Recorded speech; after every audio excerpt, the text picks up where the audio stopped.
everybody for coming today. It's nice to see a lot of new faces and a lot of familiar faces, all our clients out.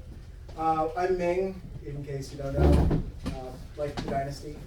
So now you have no Life of Oz. And if you've been to these meetups, you've heard me say it like 30 times now. So we have a very salacious title tonight, but it's real. It's nothing. We're not doing anything illegal or anything like that. We're being very creative in the way we're approaching our financing. It gets a little complicated, but that's why we have Matt here to talk about it.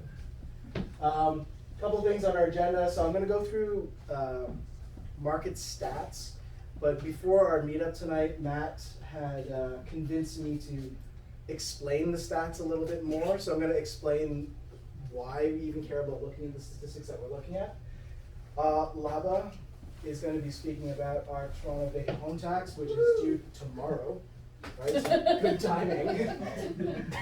So thank you very much for doing that, Laba. We'll have a quick networking break. I was saying to Steve, was it? Yeah. Yes. I was saying to Steve earlier on, your network is your net worth. It's not just a cheesy saying. It literally has saved me money before. Talk to each other, get to know other people who are crazy enough to be investing in real estate. The main event, that's what Matt likes to call his section, and then networking afterwards. A couple of items, washrooms are all the way at the very end. I think the code is 234. Code's on the code's everywhere. If you could keep your cell phones on silent vibrate, that'd be much appreciated. We are also recording this for the benefit of folks. If we have your email address when you came in, you'll get a notification when it's up on our website. Oh, make even some cheese there. And we have stuff to eat and drink, so help yourself. Water, donuts, pizza. Any more wings? You finished them all, Fluff? Yeah, we're all right here. Cool. Oh, this is my favorite. Our legal disclaimer.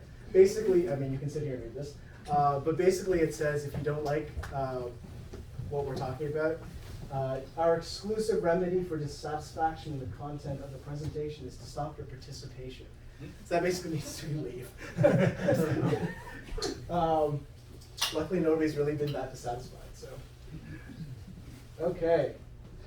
So how do we start? I think something that Matt and I really have in common is how we almost consider ourselves like the Mythbusters of Toronto, right? There's all these things like you can't, cash flow doesn't exist. You can't invest in Toronto. Toronto's too expensive or it's too risky. And it's simply not true, actually. And we'll talk a lot about it, but this was the precipice for Volition.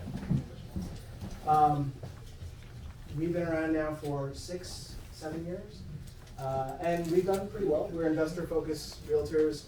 We won a bunch of awards. That's what you see up there. We've helped a lot of people become investors. It's funny because at the beginning, I was talking with Jay and Lava, and there's like, oh, every time you go to one of these things, they tell you how difficult it is, and then they ask you for money, so that way they can solve your difficulty problems. It is difficult. We're not asking you for money, but it is difficult. But that's part of why the community was created, to help each other become experienced investors. Our skills have landed us with HTV. We've got a bunch of articles on there. You can check it out. They also have salacious titles because everything's clickbaity these days, but take a look at them. There's actually good content there too. Oh, the better content is actually on our website because once we handed it over to HGTV, they edited the hell out of it and stripped out all the good stuff. So the original content is actually up on our website. Matt writes like 2 paragraphs and they want it in 1 sentence. So they're not heavy on the content some of them. So basically there's 4 areas of Volition. We have advisory, which is kind of like what you're hearing tonight. It's our teaching, it's one-on-one coaching, it's how we help people navigate real estate investing. Then there's realty, that's the division I run. This is taking what you have designed in advisory, what your investment plan is, and executing on that. An excellent question earlier. The question to me was, if you could invest in anything right now, what should it be? And I was like, I don't want to sound like a cop-out answer, but the answer really lies in how can we best leverage your situation, how can we best leverage your skill set, right? If you are a contractor, I'm gonna tell you to invest in something very different from then if you're somebody who has, doesn't know the right end of a hammer, right?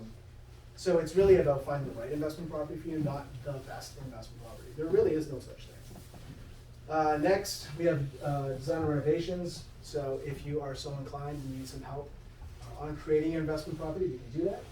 And last but not least, the part I'm most proud of is our community. So investors helping investors. This is our team here. You've probably seen a bunch of us here tonight, and Mostly right here. mostly around there. You're the food. And that strikingly handsome man you see sitting at the door, that's Wilson. If we can give him a round of applause. Wilson's new to our team, so we're really excited to have him. He's come all the way. He's like, oh, Volition's so good. I'm gonna move from Vancouver and come to Toronto. So, but he is here from Vancouver. So any of you West Coasters can have a chat with him about that. But Wilson is a deeply experienced investor, also a deeply experienced realtor in this space. So we're very excited to have him here. So you moved last week, and coincidentally, it's cold now. So thank you for bringing that weather. Sorry. You're supposed to be bringing nice weather. But No, we're thrilled to have Wilson as part of the team. And we don't have a customer slogan. This is like our customer image thing. We try to be that eraser in your real estate investing life and help you navigate the complex world of real estate investing. For the clients that are in the room, if you're not on the Inner Circle WhatsApp chat, we apologize. Our process has failed. Please let us know. This is our Inner Circle WhatsApp group. It's for our client base. It's part of the investors helping each other. Where we complain about the Toronto vacant home tax and things like that. so before you message me, and I get this almost every month, before you message me and ask to be part of it, the answer is no. You can't be part of it until you're a client. So if you're an advisory client or a realty client, then you have access to this, okay? Yeah. Cool. So let's talk about what's happening in the market. It's been really interesting. So let's start with sales volume. Let's start with some of the basic stuff and why do we even care about this. So we care about sales volume because we're interested in understanding, in general, the activity of the market. Lower the better, if I can put that in air quotes, big air quotes, for us as investors. High sales volume often means that us as investors are competing against regular home buyers who aren't as deep on the numbers, right? We're a little more dead inside, we're a little less emotional. We're making a lot of fact-based decisions, right? And oftentimes on a bidding night, we're up against people who are looking for that home as an end user. For them, it's an emotional decision. Does this home feel like it's worth $20,000 more, $30,000 more to me? It feels like I'm gonna pay it, right? That doesn't work for us. Our numbers have to work. So lower sales volumes is a nice indicator that we have less competition right now. So that's why we care about this. It's significantly less. All through 2022, we're seeing almost like 50% less in the peaks in 2020, December. So I'm sure probably now more than ever, you're getting like regular realtors spamming you with mail and emails and stuff like that. I'm being recruited like crazy these days because most people who are in the investment space, they're suffering. Their business is down 50% right now. Average resale home price. So why do we care about this? We're hearing so much in the news about falling home prices. We're hearing so much about crashing. But what's really happening? So this is looking through all of Toronto at the average, which I'm not a huge fan of the average because it can be influenced by more activity at the low end or more activity at the high end that will move your average, right? But it does give us a nice general indicator of what's happening. So you can see here, the crashing is kind of stopped. We've seen quite a bit of leveling out happening within the market.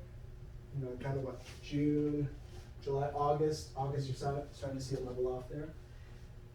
What's interesting is this hasn't been the case across the city.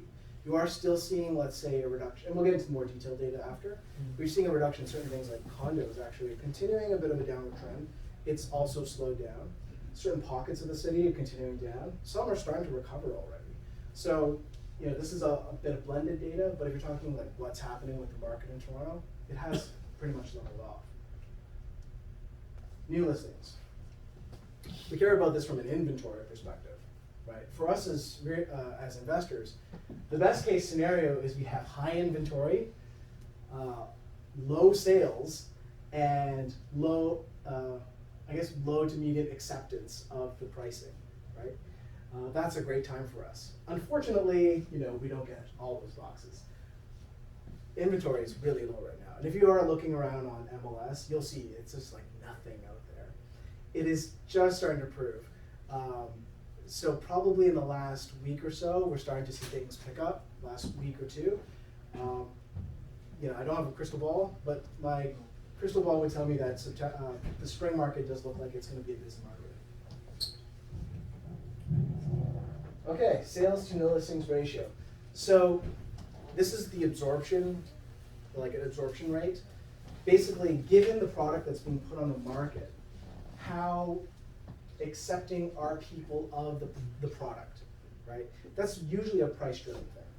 So when we start to see absorption rates above like 4.5, around 5, we know that the market is fine with the pricing. And you'll see that there's quite a sharp turnaround as you get towards December, where buyers are coming back now. There is a belief within the market that this is it. Maybe we'll see a little bit more, but we're seeing an absorption above 0.6, which is actually quite high. Oh. Okay, so that's like the general trend data, and hopefully spending more time on explaining why it matters is useful. What we like to do is then take that data and break it down a little bit further. So I mentioned before, I'm not a huge fan of averages. One of the things I don't like is if it's a run on condo sales for a couple of months, it brings your average transaction price down, right? So instead what we look at is called the home price index. So the home price index is basically taking a like-for-like property and following its performance over time, right? So a 4-bedroom single-family home, next month how is a 4-bedroom single-family home, and following that same like-for-like property, just to give us a more accurate picture of what's really happening within the market, not influenced by averages. So this is what we're seeing. This is kind of the downtown. So this is like, if you're familiar with the Tread neighborhoods, Trinity, Bellwoods, Dovercourt, Wallace, Emerson, those neighborhoods. We've got East York here. So kind of your downtown core neighborhoods, the ones that we like to invest in. You'll see from the peak that we're seeing towards the end of 2022, it's down and it's starting to tail off. We're starting to see that curve smooth out. And in some neighborhoods like E01, it's now flat-ish in the last couple of months. Condos, however, as I mentioned, we're still seeing a downward trend. So this mirrors what we're seeing in the trend data. Just basically down everywhere with a little bit tapering off in certain neighborhoods. The houses contrast the rest of the city, so we're now looking kind of 905. So North Yorks, Markham, Richmond Hills, places like that.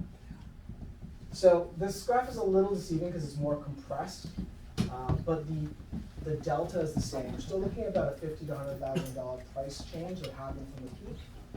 But what I find interesting is some areas have recovered a little bit quicker. If I look at like C14 and C07, they have recovered a little bit faster. I would say these are slightly outliers. If you're familiar with Willowdale, so C14 is Willowdale on the east side. They're all like $2-3 million homes. They're all very expensive. And typically when you're seeing price corrections, the luxury market isn't as affected as what you see in the standard real estate market. So I think that explains some of the resiliency, if you want to call it that. The only way I think for us to get a deeper answer on that would be to understand the transaction volumes we're seeing on that particular area. I would bet we're still seeing a slowdown, even though pricing is maintained relatively the same in the luxury market. Okay, we're not here to sell you this, we're just telling you about it. We can't sell it to you right now, actually. But this is coming on market probably in about a month or so. just to show you some of the things that we are working on. It's a multi-family property at the front and with a large 3-unit addition at the back. That's out pretty well. We're looking at about $18,000 in monthly rents from this property. And it's in a super prime location, just off Bloor. If you guys have any questions about this, you want to be informed when it comes to market, please make sure that we have your email address. Or you can reach out directly to us at info@volitionprop.com. We can make sure that when this does come to market, we can let you know about it. Next, I don't know, Chris, do you want to talk about this? Yeah, so we have a laneway actually at basically right off Lansdowne. So do it for Stand a up. mic. Yeah, there's a mic here. Yeah. So this is one of our clients. He's built a laneway suite. It's come up for rent. Gives you guys a good idea of the kind of rents you can get on his laneway properties. I'll let you talk a bit more about it, Chris. Is it on?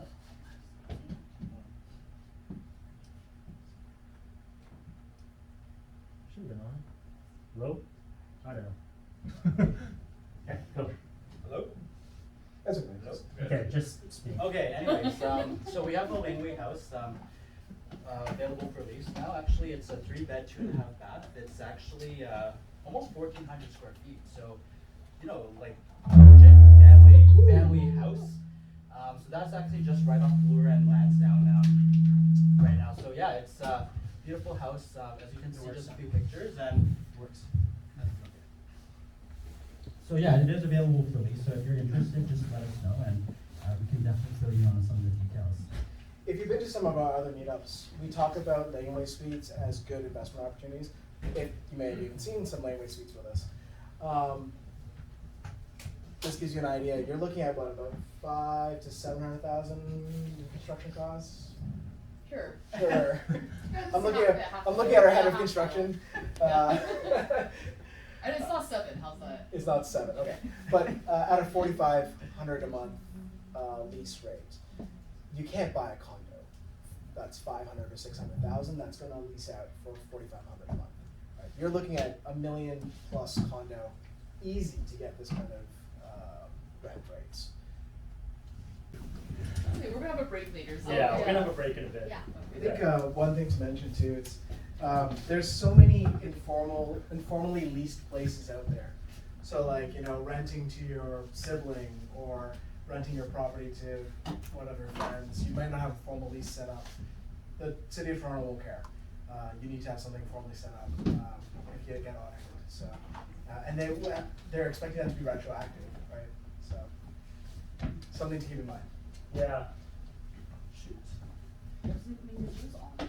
When's it? Is it? Yes. Hello. Hello. Alright. So, can everyone hear me? Is this on? Yeah, that's Okay. on, that's on. This is what your yellow piece of paper looks like. But more yellow. If you, yeah, this is a little off yellow. If you own a house, a condo, anything in Toronto that's a residential property, go back home right now, after tonight, go look for this piece of paper. And roll number, customer number. The longest part about filing your declaration is literally typing in that 20-digit number. That's the longest part of this whole thing. So we talked much longer tonight about it than it actually takes to do it. So just go home and do it. And as Laba was saying, go tell your mom, your dad, your grandma, your dog, anyone who you think. Because your dog is a landlord. Because your dog is probably Property owner.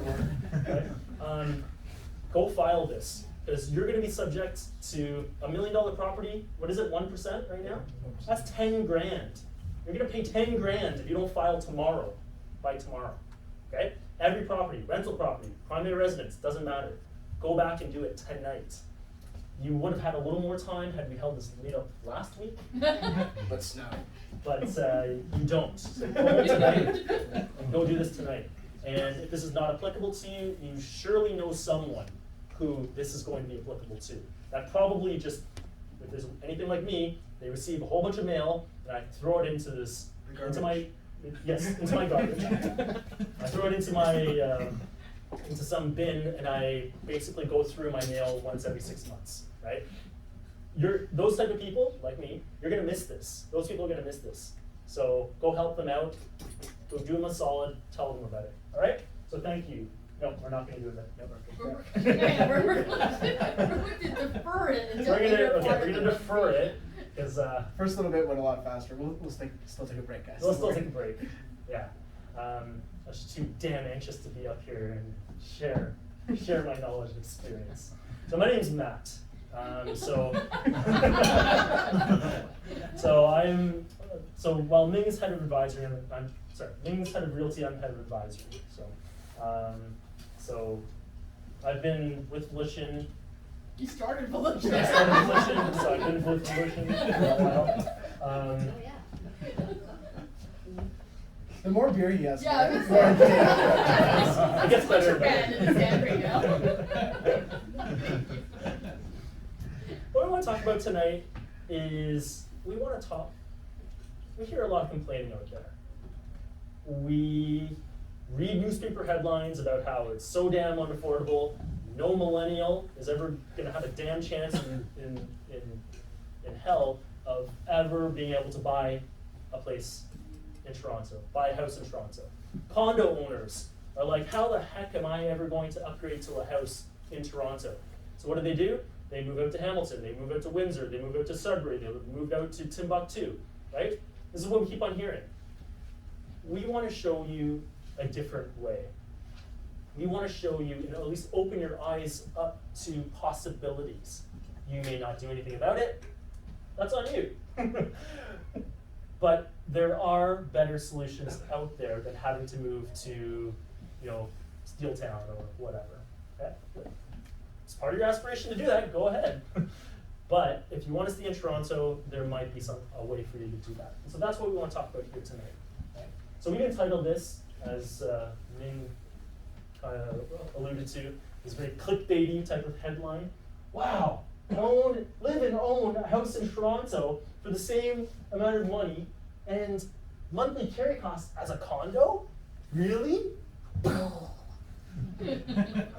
So let's get into it. Let's see. Oh, look!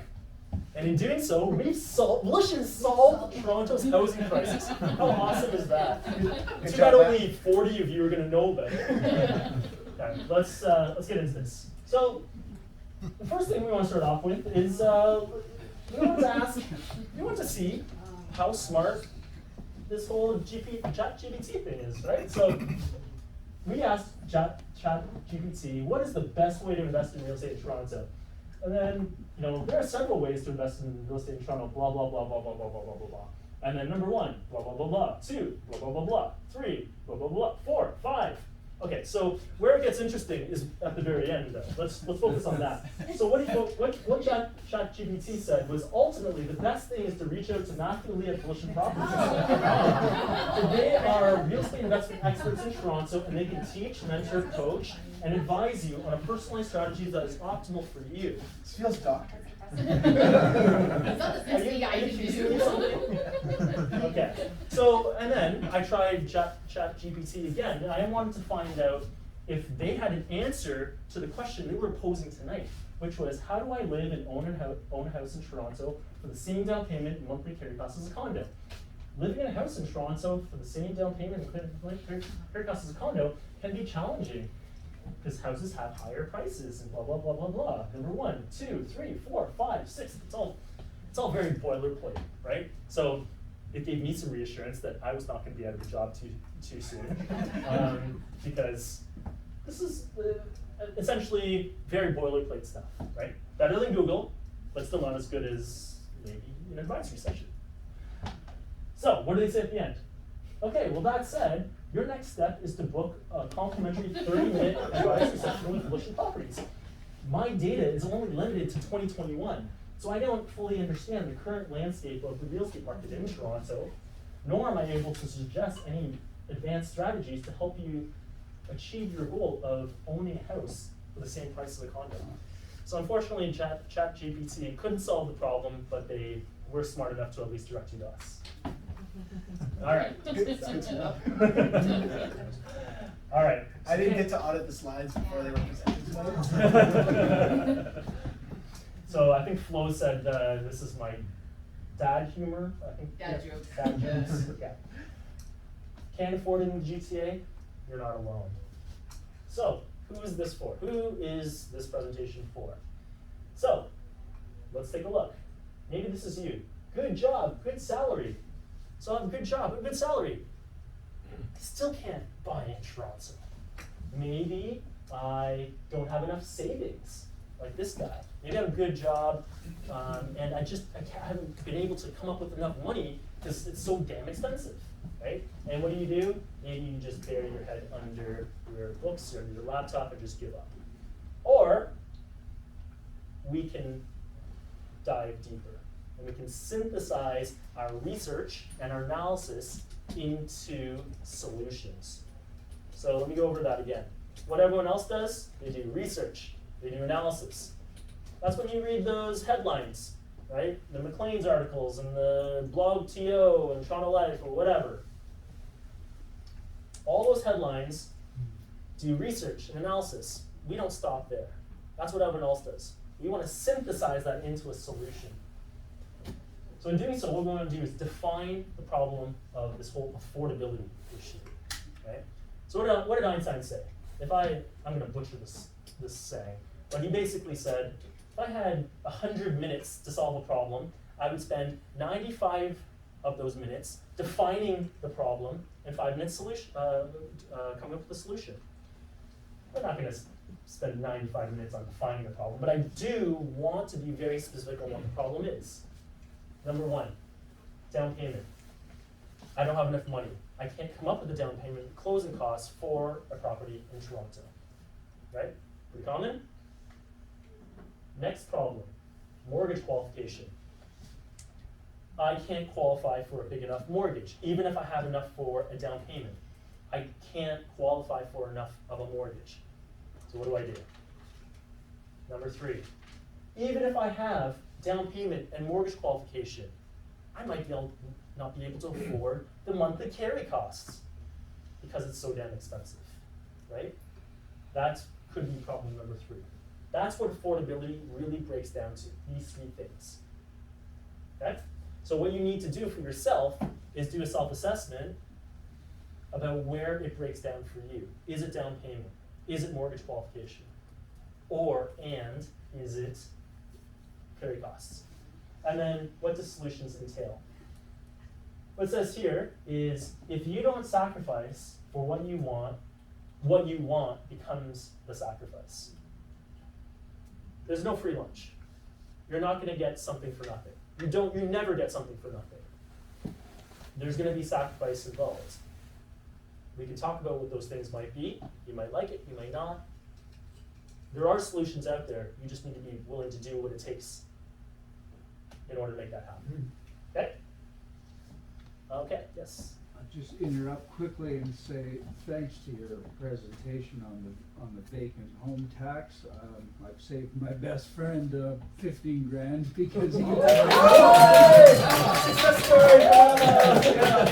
just texted him and he said, "What the fuck?" Thank you, James. I appreciate that. All right. I feel very vindicated. I'm just glad that we didn't have to delay this for another week. Else your friend would have been up the creek. Thanks, James. I appreciate that. So, the profiles of paying home buyers. You might identify with these people. So, these are our good friends, Tommy and Gina. Okay. Raise your hand if, don't be shy. Raise your hand if you're a Bon Jovi fan. See all those hands? So many hands. Wow, am I really of a different era than you guys? Okay. Does anybody know who he is? You mean Tommy or Bon Jovi? Okay, so Tommy and Gina are recurring characters, recurring themes within Bon Jovi songs. And, they come from the School of Hard Knocks and all the rest. And, Tommy used to work at the docks. Gina worked the diner all day. No? Okay. You've got the karaoke machine. Yeah, that's the karaoke. Go to the song. Gotta play the song. Funny enough, this speaker I was just looking for a cheap speaker, and I went out to Costco. It turned out that I bought a karaoke speaker that's got like the flashing lights and the disco ball and everything. Okay, back to business. So Tommy, the problem Tommy's running into is that, as he says so eloquently, I'm a first-time home buyer. He's a millennial / Gen Z, and I can only afford a condo in Toronto. Does that sound like you? Maybe, maybe not. Maybe this resonates. Gina. Gina is in a slightly different position. So Gina says, I own a condo, but upgrading to a house in Toronto is impossible. No way in hell I can make that happen. Does that sound familiar? You know people like this? Maybe you are people like this? Let's look at their profiles in a different way. So Tommy wasn't very, he was kind of specific. He gave us a little bit of detail. But let's dive deeper into Tommy's situation. Let's dive deeper into Gina's situation.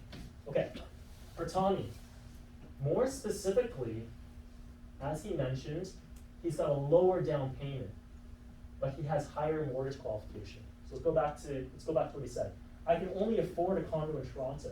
What he's actually saying is that I don't have enough of a down payment for anything other than a condo in Toronto. He hasn't talked about his mortgage qualification. If we dive deeper, it actually turns out that, let's go back to this. Good job, good salary. That was Tommy. Good job, good salary. Not enough down payment. So let's go through his profile. Down payment, only enough for a condo. That was his limiting factor. Mortgage qualification, he had a good job, good salary. He can qualify for a higher mortgage. That's not his problem. Carry costs of a house wouldn't be too high. It would bury him, right? So, what would someone in Tommy's situation do? Any guesses? Ask for a raise. Ask for a raise? No. Well, I mean, his salary qualifies for the mortgage. Stop spending so much. Stop spending so much money. That's Rob a bank. sorry. Rob a bank. Rob a bank. Yeah, that's Bank of mom and dad. rob the bank of mom and dad. Someone in Tommy's position would probably just go buy a condo. Would you agree? Yeah. That's what 95% of millennials will probably do, correct? Yeah. Okay. Let's move over to Gina. So, higher down payment, because let's go back to Gina. I own a condo, but upgrading to a house is impossible. So she has higher down payment available and lower mortgage qualification, because maybe this is the gender inequality thing, or she doesn't make as much money as Tommy, but she owns a condo and she has way higher net worth than Tommy, right? So, where does her down payment come from? It can come from her existing condo. So she has owned a condo for a few years, built up some equity because she bought a condo in Toronto, prices went up, great. Paid down a little bit of the mortgage over time, great. Mortgage qualification. Her mortgage qualification would only be enough for a condo. She owns a condo, that's the only thing she can qualify for according to her salary.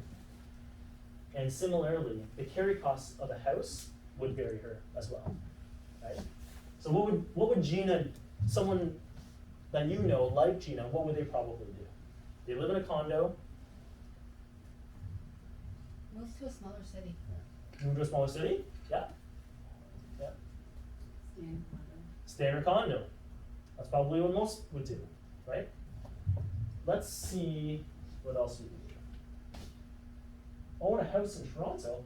How? I don't usually do this, but I'm gonna do this tonight. I'm gonna jump to a solution. I don't normally do this. Normally I like to take you through the whole journey, right? The whole process. But I'm just gonna give you the answer tonight, because I'm feeling very generous. House hack a duplex, more specifically, a Leslieville duplex. Does it have to be Leslieville? Doesn't have to be. There happened to be one that worked, so we're gonna use that as our case study. Look at that, nice little 2-story home. Does that look nice inside? Pretty nice house, right? Look, there's living room, dining room, kitchen's here. Nice bathroom down here. You know, kid's bedroom with a crib. Do you know where Leslieville is, by the way? Yeah. It's not too far away. He just moved here 2 months ago, so. Does anyone know what Leslieville is? Yes? Okay, look at the map. East side of downtown Toronto, right? Cool. Let's take a look at this was a Leslieville duplex. Duplex, 2 units, 2 units under 1 roof. For those of you who have come from other provinces, out west, duplex means something different to you. We call them semi-detached here. We call them semi-detached here, but in our context, duplex means 2 units under 1 roof, okay? Which means that let's go back one.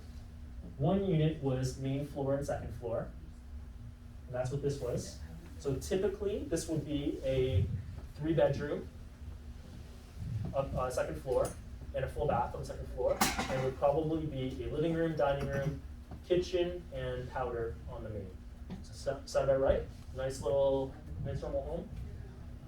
Basement unit. So the basement unit in this place looked a little more cluttered. You can still see a pretty nice unit. It's just happened to be tenanted and therefore a little more cluttered. Right? Nice backyard, nice house. Hell, I'd live there. Let's take a look at the financials. So a duplex like this sold at $999,000, just under $1 million. Right? This was a couple months ago. Yeah.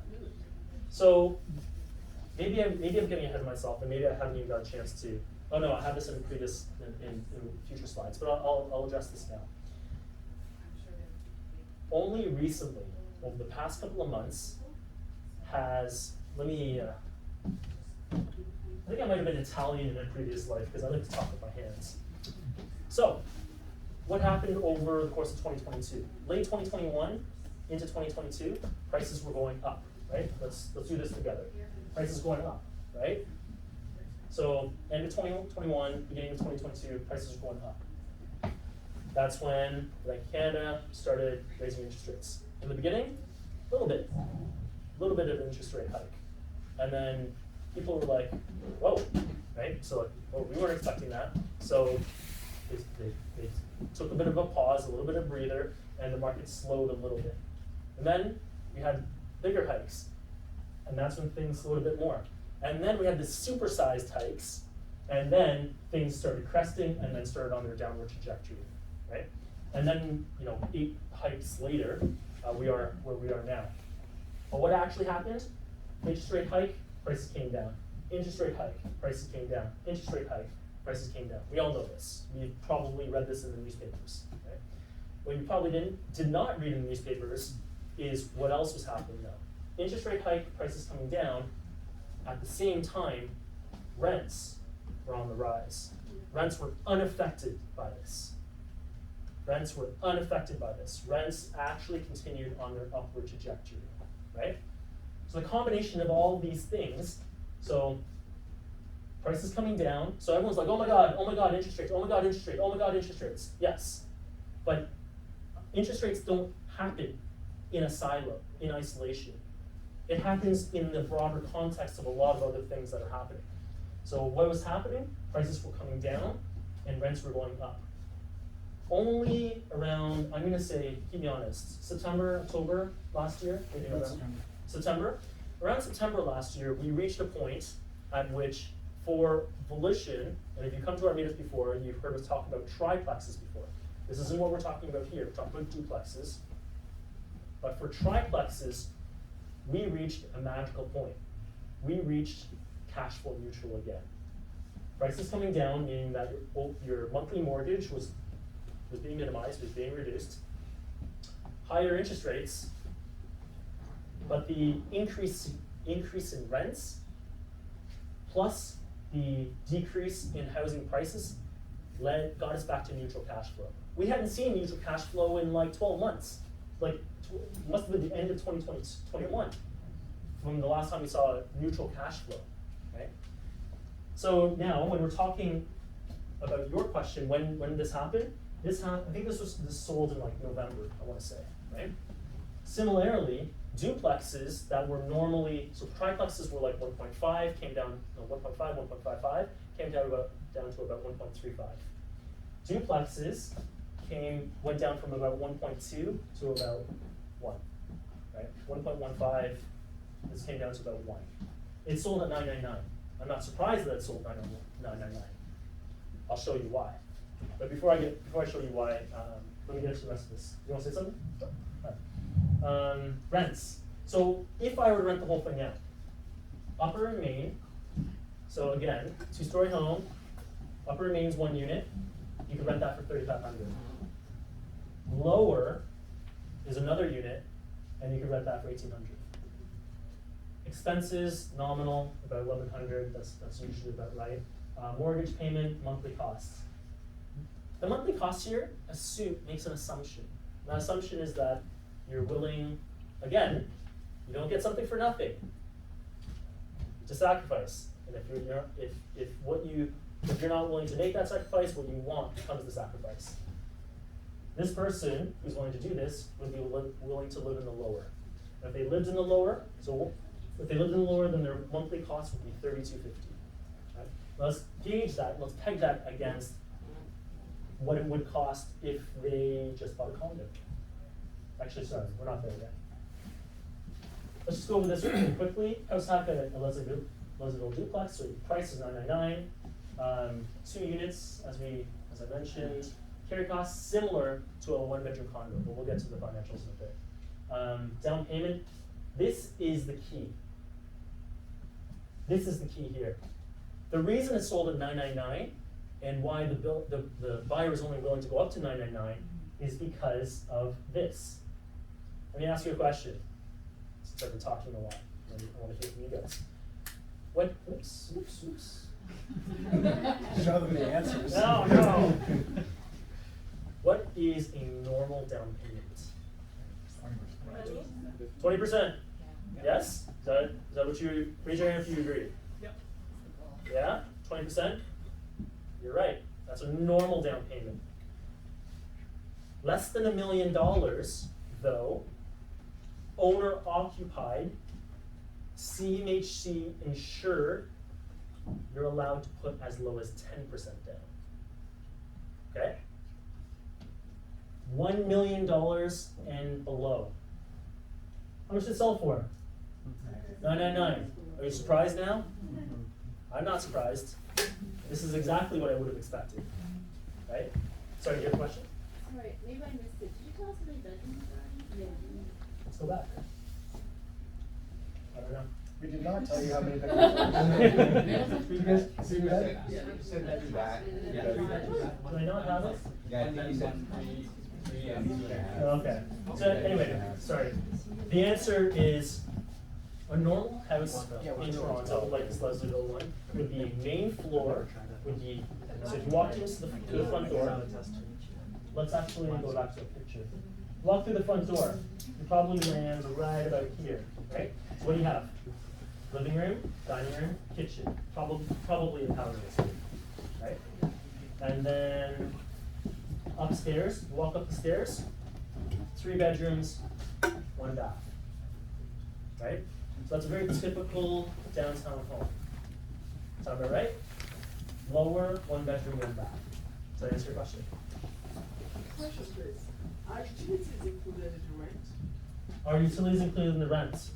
So, Chris pulled the comps for me. It could be, but I think in this case, I would say 3,500 all inclusive. So if it was non, utilities like 32-ish, 32 and 32.50, maybe 250, 200 for utilities for that number. So just in case you didn't hear the question was, is this inclusive of utilities? The answer was yes. Well, in this case. Yes. In this case, it was inclusive, right? So we could run this in a different way, and that would be lowering the rents a little bit, and then, but you're lowering the rents a little bit, but lowering the expenses, because you push utilities onto the bottom, right? Yes? So in that, is that including the CMHC insurance? Yes. So where is that coming from? Next slide. question was, the cost breakdown here, just, is that inclusive of the CMHC insurance? And my answer was, you're way ahead of me. On the next slide, not this slide. Sorry, before I get to that slide, I just want to point out, so this is what something like this would look like. You know, you have a primary suite up top, you have a secondary suite at the bottom. I want you to pay attention to this. The solution to this solution is actually the same for both Tommy and Gina. Their paths to get there are different, but the actual product they buy could very well be the same. Okay? Now, your question. Sorry, your name was May. Very good question, May. Funny enough, it's not here either. Okay. There's other slides. Okay, it's probably further. I thought it was here because this is my financial analysis slide. So, what would most millennials do? If you were Tommy or Gina, let's say Tommy for now. If I were Tommy, I would probably be thinking, the only thing I can afford is a 1-bedroom condo. How much is a 1-bedroom condo? About 600 grand. Sound about right? 600, right? Nice 1-bedroom condo, probably I don't know, King West. 619 then. 619? 618. Maybe on Grant Street. I think we have a listing for a 1-bedroom condo. That's why. And it's 618, I think. 618,000. Down payment for something like that. It's 120,000. 20% down payment. That's what you guys said, right? Closing costs 18,000. So it's money transfer tax, lawyer fees, all the crap. Total cash required 138,000. Living situation. Obviously, you live in a 1-bedroom condo. Cool. Carry costs. So this is where we want to start focusing on.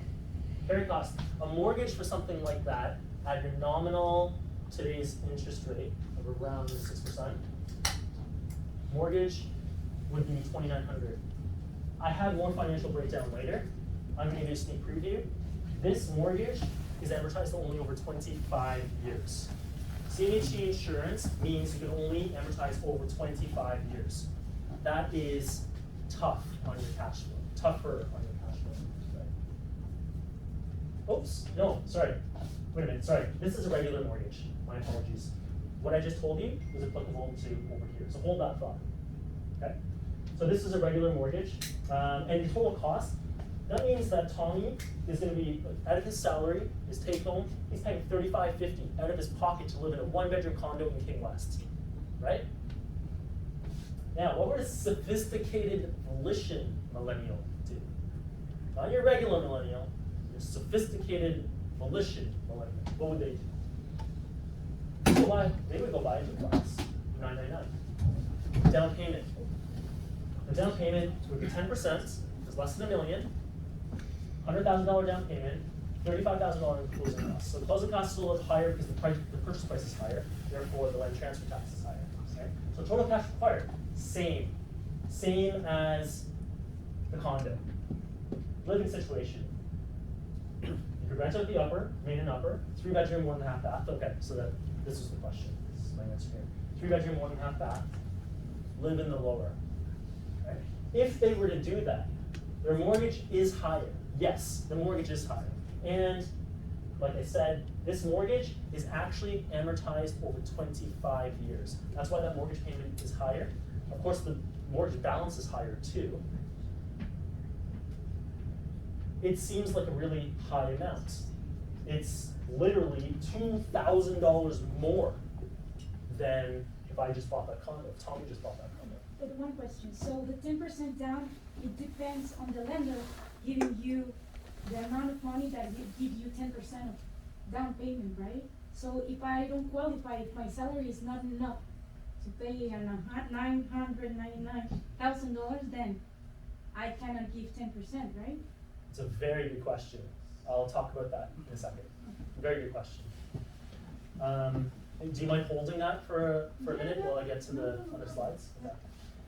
So mortgage is $2,000 more on a monthly basis. So property taxes, insurance, utilities, $1,100, as we said. But you can get $3,500 of rental income from the upper. And if you're willing to make that sacrifice, live in the lower, at least for the first few years, you can live in a house, a duplex, in Leslieville for the same or even less money than you if you bought and lived in a one-bedroom condo. What do you think?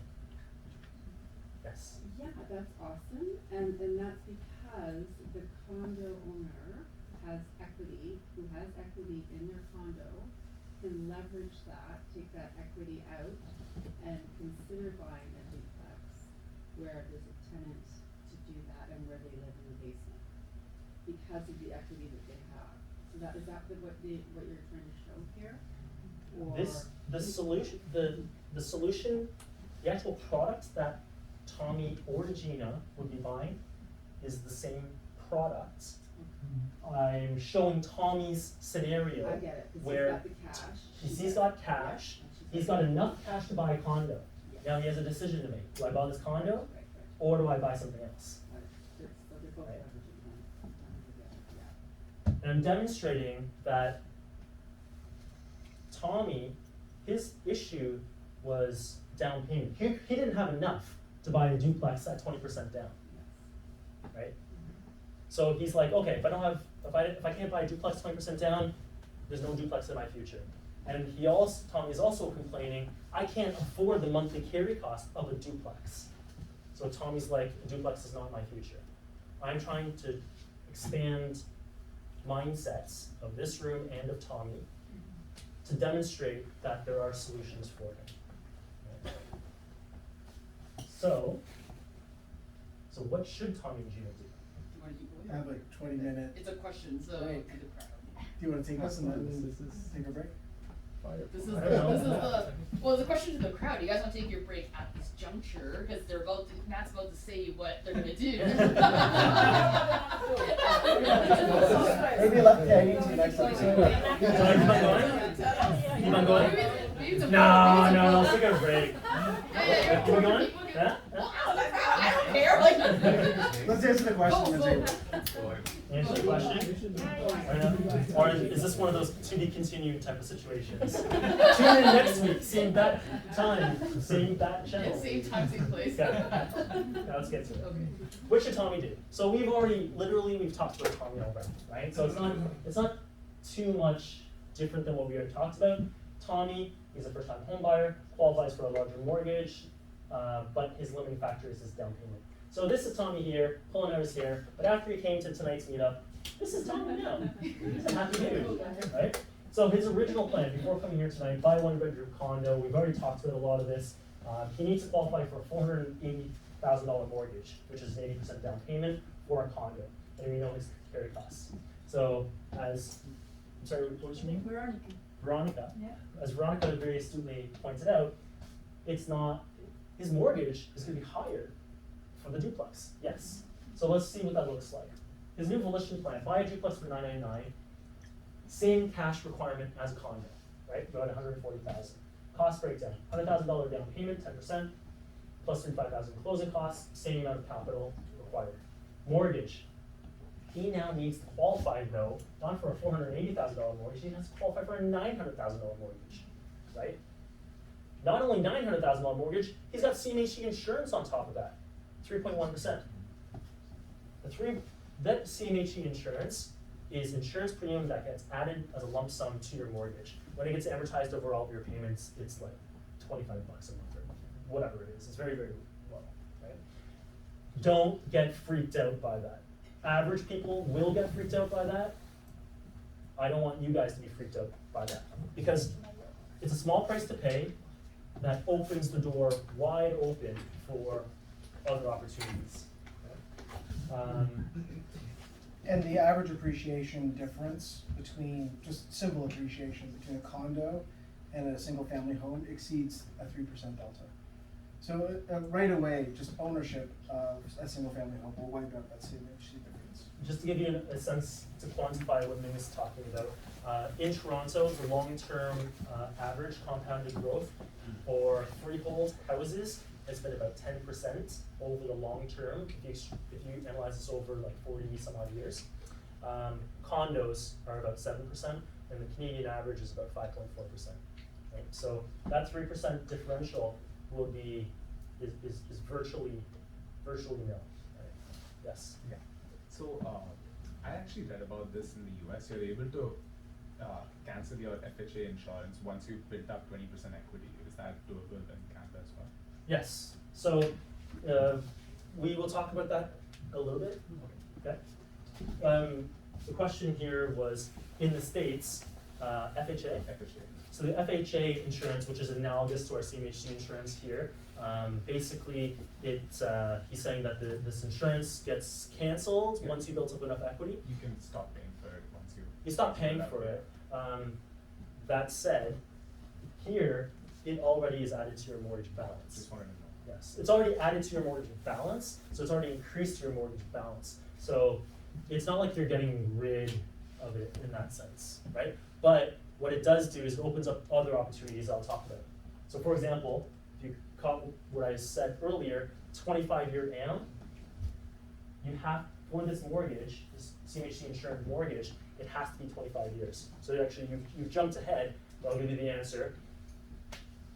In a few years, built up more equity, pay down some of the mortgage. If you can get back to a normal conventional mortgage, not a high ratio mortgage, which is what the CMHC mortgage is. Anything less than 20% is considered a high ratio mortgage. Anything 20% more is conventional. If you can get back to a conventional mortgage, meaning that you have at least 20% equity in your property, then you can refinance back into a 30-year amortization, thereby bringing your payments down. Right? All right, so now we know Tommy's situation. It's not too much different than what I presented before, right? Gina. This is an interesting one. So what should Gina do? Gina's owned a condo for a few years. She bought it for $380, but now we're at $600. Maybe she owned it for 5-6 years, right? Sound about right? Maybe you bought something in King West on Branch Street, and you bought it around $400, and now it's worth about $600. Right? Significant down payment available, but it's not a normal down payment. It's not cash sitting in your bank account. It's, as you mentioned, it's equity. So taking that equity from the condo, so how you do this, simple calculation, I'll give you some insights. If you took 600,000 multiplied by 94.5, roughly speaking, you'll get your estimated net proceeds from the sale. 94.5. Why? 5% realtor fees, and then you've got lawyer fees and those other crap, right? Other closing crap. So 94.5 is generally enough to count for realtor fees plus HST plus lawyer fees plus also the disbursements. So if you take that calculation and then minus off your mortgage, you're left with your equity. So that's what that is. Gina's walking away from a sale of her condo. That works for primary residence, by the way, right? Investment property, you have cap gains. So that calculation is a little more complicated for investment property. But she walks away $242,000. Not bad. After selling the property, selling the condo. Her limiting factor is not the down payment. Her limiting factor is mortgage modification. Let's see what she does. She could stay in her one-bedroom condo. That's what she was going to do before she came here tonight. Or, okay, actually, let's go to that scenario. So, stay in her one-bedroom condo, worth $600. The mortgage is now $325. It's a fixed. So she was smarter than the rest of us, and she got a fixed mortgage. It was 1.9% because she locked it in last year before interest rate hikes. 30-year amortization, right? So her monthly mortgage, $1,200. Not bad. And her monthly carry costs after condo fees, insurance, tax, about $1,850. Not bad, right? Very typical for someone who owned a condo for a few years. Her new Volition plan. This is where it gets interesting. She can buy a duplex, that same duplex, same one Tommy was going to go for. Maybe they got into a bit more. Who knows? But she bought that duplex, and she had the proceeds from her condo of $242,000.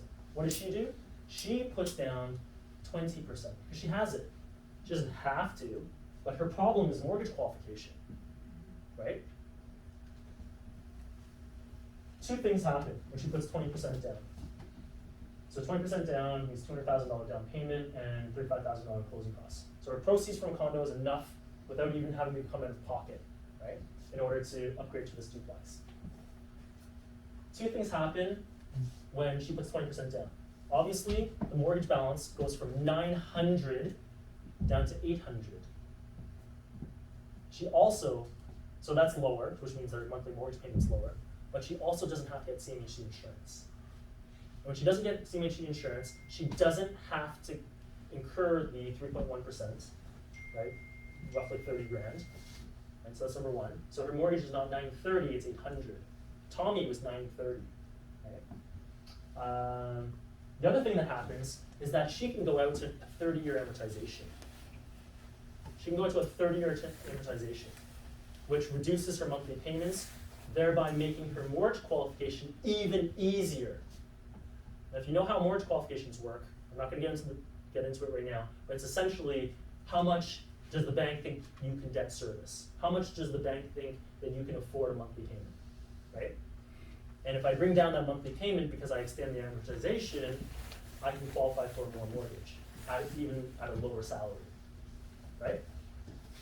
The other thing that happens is CMHC insurance, when you get it, actually, it makes it a little bit harder, not a little bit, quite a bit harder to qualify for a mortgage. Again, I'm not going to get into all the technical details, but essentially, you're capped at it. If you understand what I'm talking about, then you'll appreciate it. If not, then don't worry about it. Essentially, CMHC insurance, you're capped at a 39% GDS.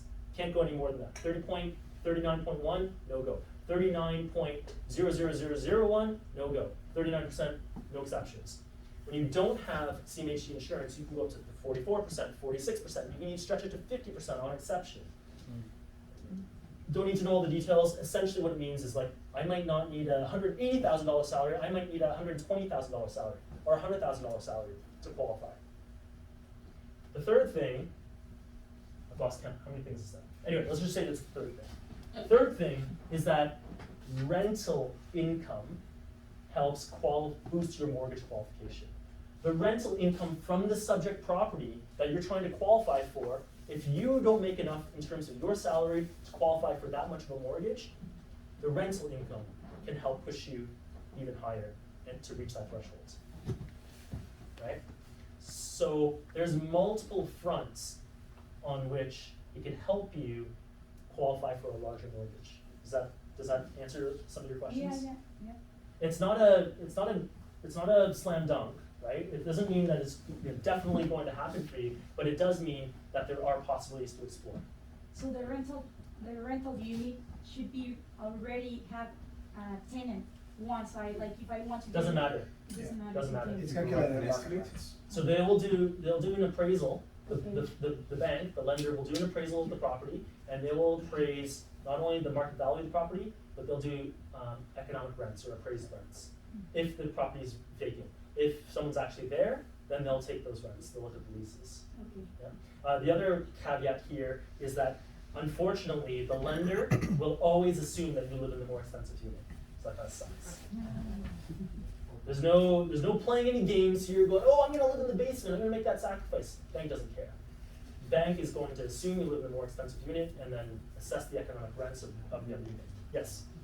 How much of the rental income can be used? 1 for 1, or did they say, well? I hate this answer. The answer is it depends. I hate this answer. But let me tell you why it depends. In reality, because you could be, without a renter for a little while, whatever. Okay. I'm gonna answer your question indirectly. So if I have if I've got a rental property and I get $5,000 in rents, right? If I'm just a normal guy and I go to a normal bank and I go to talk to a normal mortgage broker, a normal mortgage specialist at a retail branch, right? They're not going to use the rents because they don't know how, or they're only going to use 50% rental add back. 50% rental add back. What that means, effectively, is even though you make $5,000 in rent, and even if your your mortgage and all your other carry costs or whatever was only $4,000. And you're like, oh, I'm cash flow positive on this property by $1,000. Great, right? No, that's not how the bank looks at it. The bank will take 50% of your rents, dropping your $5,000 in rent down to $2,500 in rent, and still account for 100% of your expenses.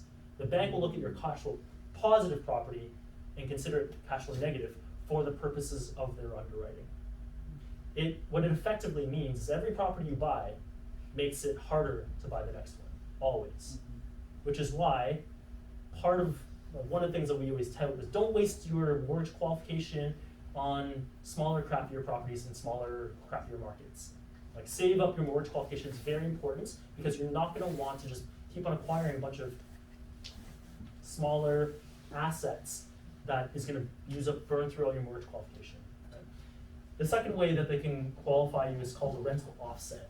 I'm not going to get into all the details, but essentially they can use 80% rental offset under the right circumstances with the right lender when all the stars and moons align. Right? Part of that, for example, for CMHC will only allow 50% rental add back if it's a non-legal unit. If it's a legal unit, they'll use 80% rental offset.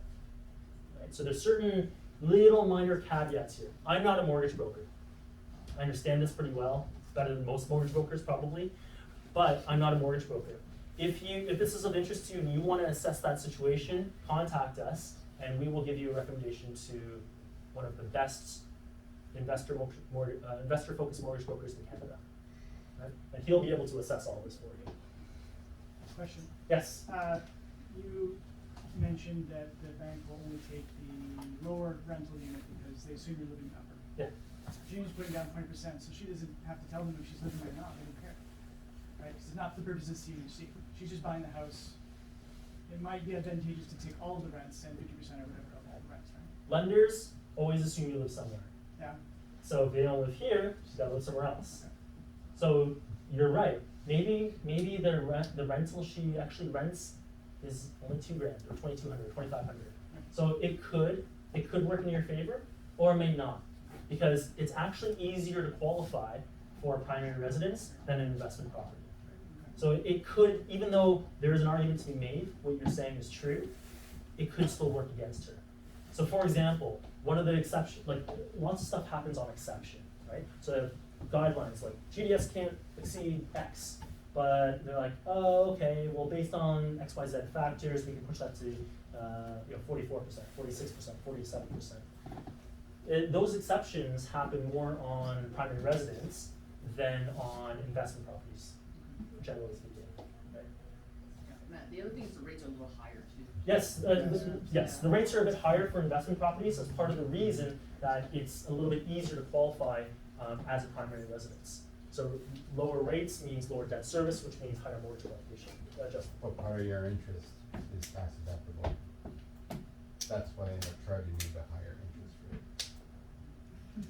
Those are just to add a little bit more complexity, so they come in and book the advisory with you. He's got a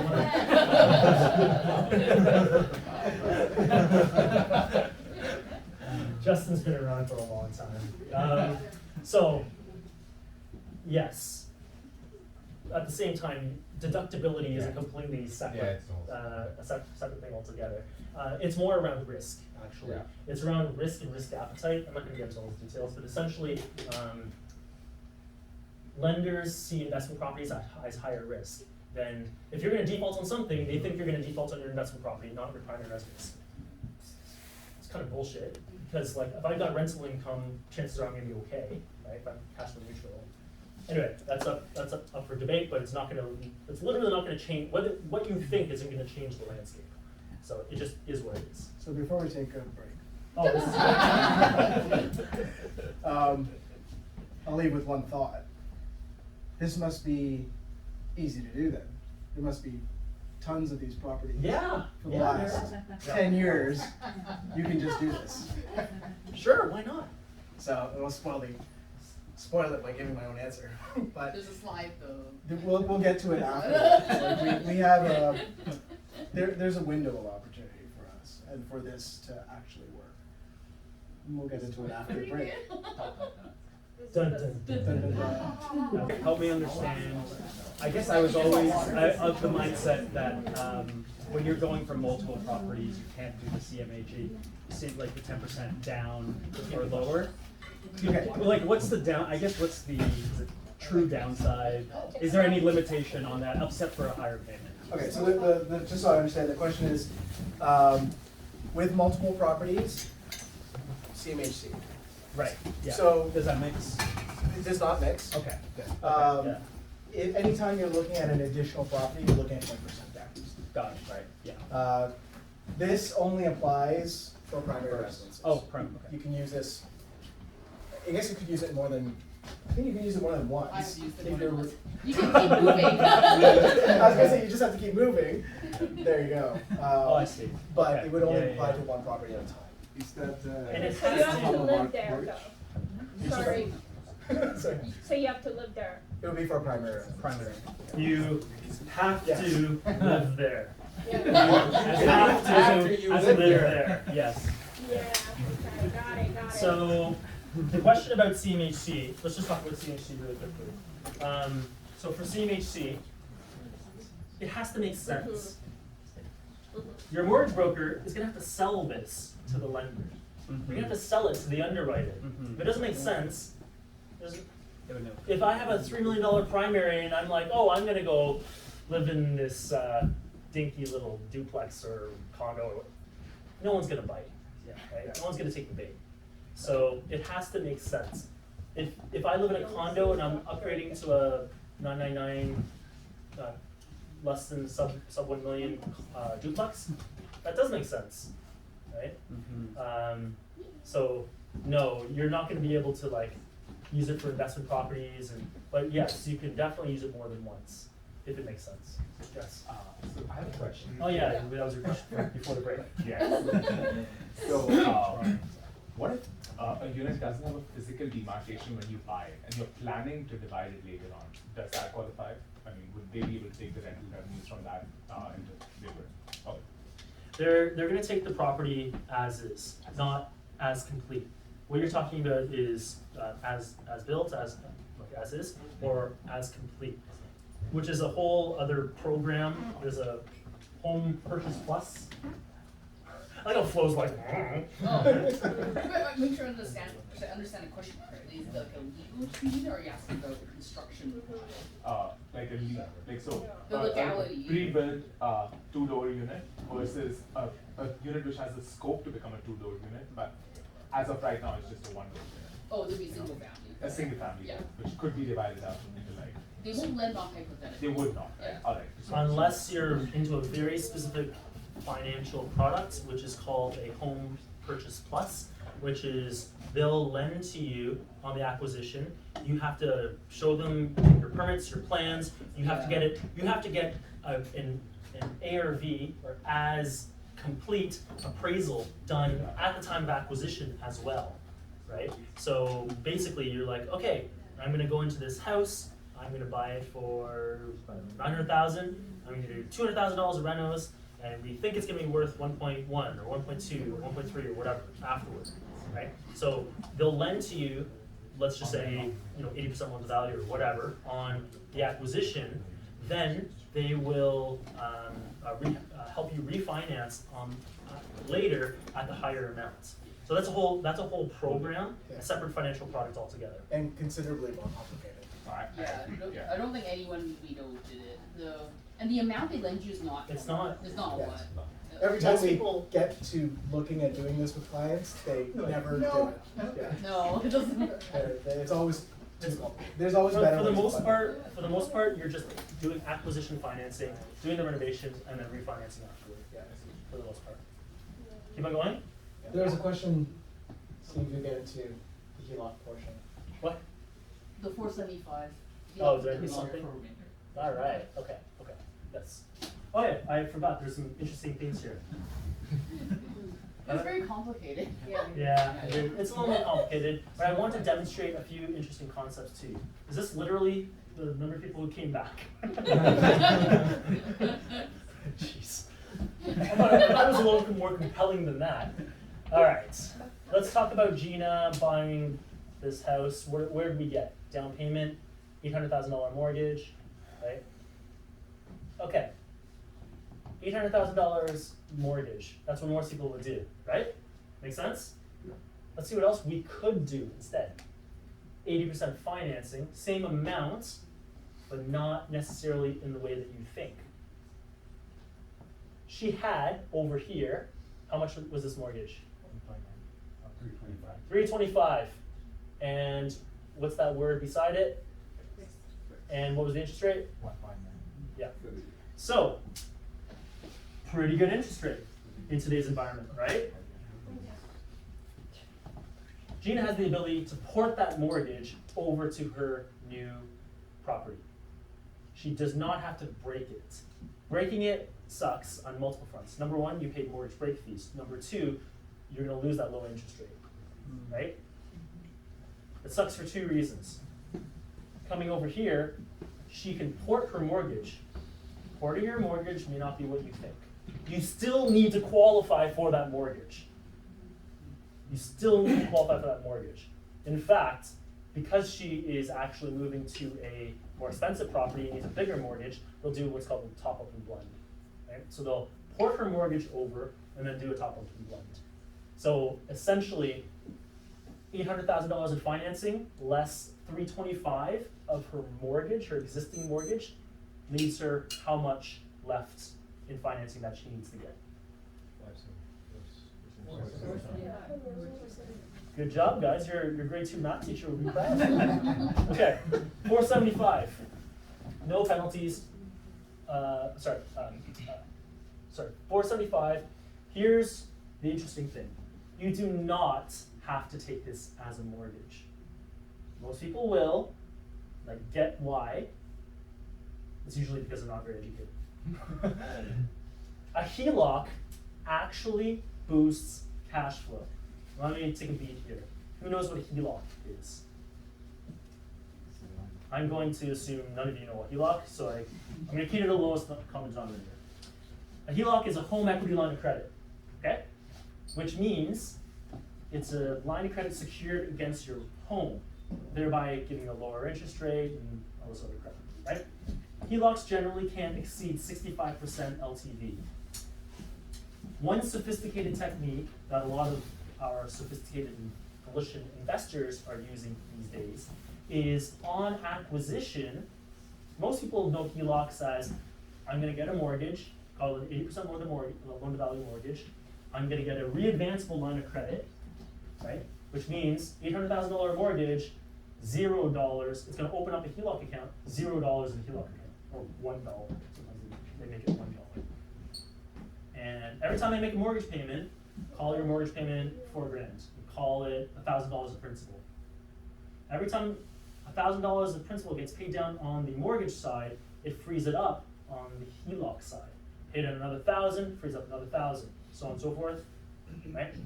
Most people, that's what most people do. They'll take it with HELOC at 0 and mortgage, the mortgage segment, the full 80%. Sophisticated Volition investors do something a bit different. We will acquire using maxing out the HELOC and minimizing the mortgage. 80% financing still. HELOCs generally can't exceed 65% loan to value. Hugo, our strategic partner mortgage broker, has told me one lender will go to 80.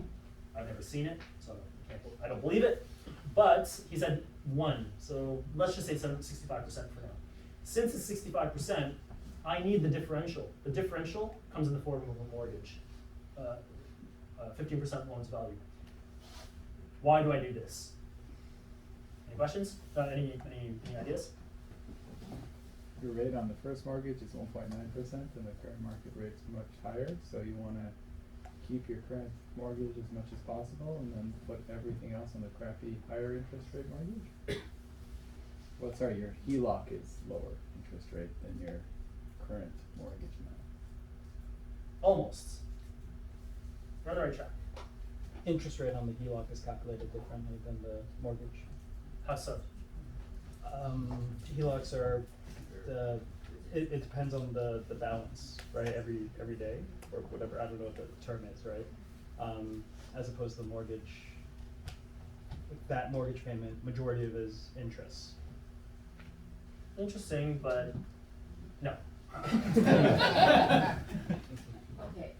sorry, so when you're locked, when you've got the mortgage, you're paying off first year, whatever, you're paying more, interest and less principal, right? So, okay, the HELOC is more flexible, so you can pay it down quicker, if you choose, but you're paying off more, you're paying directly the principal. Am I on the sort of track? Sort of. You're lower. All you guys kind of like close, kind of. This is the mark. You guys kind of going around it a tiny bit. I'd say since we're in Manhattan.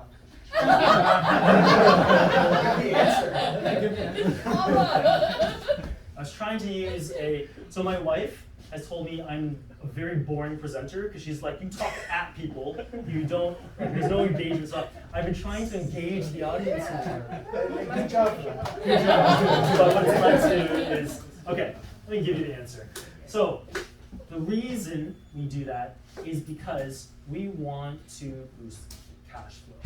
On the mortgage segment, I'm forced to pay principal and interest, P&I, every payment, have to, no choice. HELOC, I can just pay interest. Most people will balk at this because they'll be like, oh, HELOC rate is higher. Generally speaking, mortgage rates are a tiny bit lower than HELOC rates. So they look at purely interest rate, just like most people, when they're shopping for a mortgage, they're like, oh, I want lowest rate. If you're sophisticated, you'll see beyond what's directly in front of you. You'll see the holistic picture, and you'll see the big picture. The big picture is you want to boost cash flow. You don't necessarily want to have to pay down principal, right? What's more important to me, probably, is being able to boost cash flow. And in the grand scheme of things, when I acquire a property, the first 12 months are the most difficult and the most precarious. If I've held for more than 2 or 3, essentially by the 5-year mark, you're golden. Like the delinquency rate, the rate of default, or whatever you want, whatever metric is virtually nil at that point, right? Because pay down the mortgage, equity built, and all that stuff. The first few years is where it's more difficult. And the first few years is when I want to boost cash flow, because the sole thing that's going to make me divest my investment property, force me to divest my investment property, is if I don't have cash flow, if I'm into negative cash flow. So what I want to do for the first few years, possibly, probably, is boost cash flow. And I can do that by taking it as a 65% HELOC segment, even at a slightly higher interest rate, and taking the mortgage segment at 15%, even though it's a slightly lower interest rate. I want to minimize that mortgage as much as possible. If you want, you can still take your additional savings and then plow it in and pay down the HELOC more if you wanted, right? At least it's still available cash flow to you. But this is a sophisticated strategy that will boost cash flow, depending on the property, by up to $500. Just by being a little more sophisticated than the other guy, right? So what I've proposed for Gina is take a HELOC for the remainder. It is not 65%. That's because her mortgage is already $325. I did the calculation, actually, for Gina, the hypothetical Gina.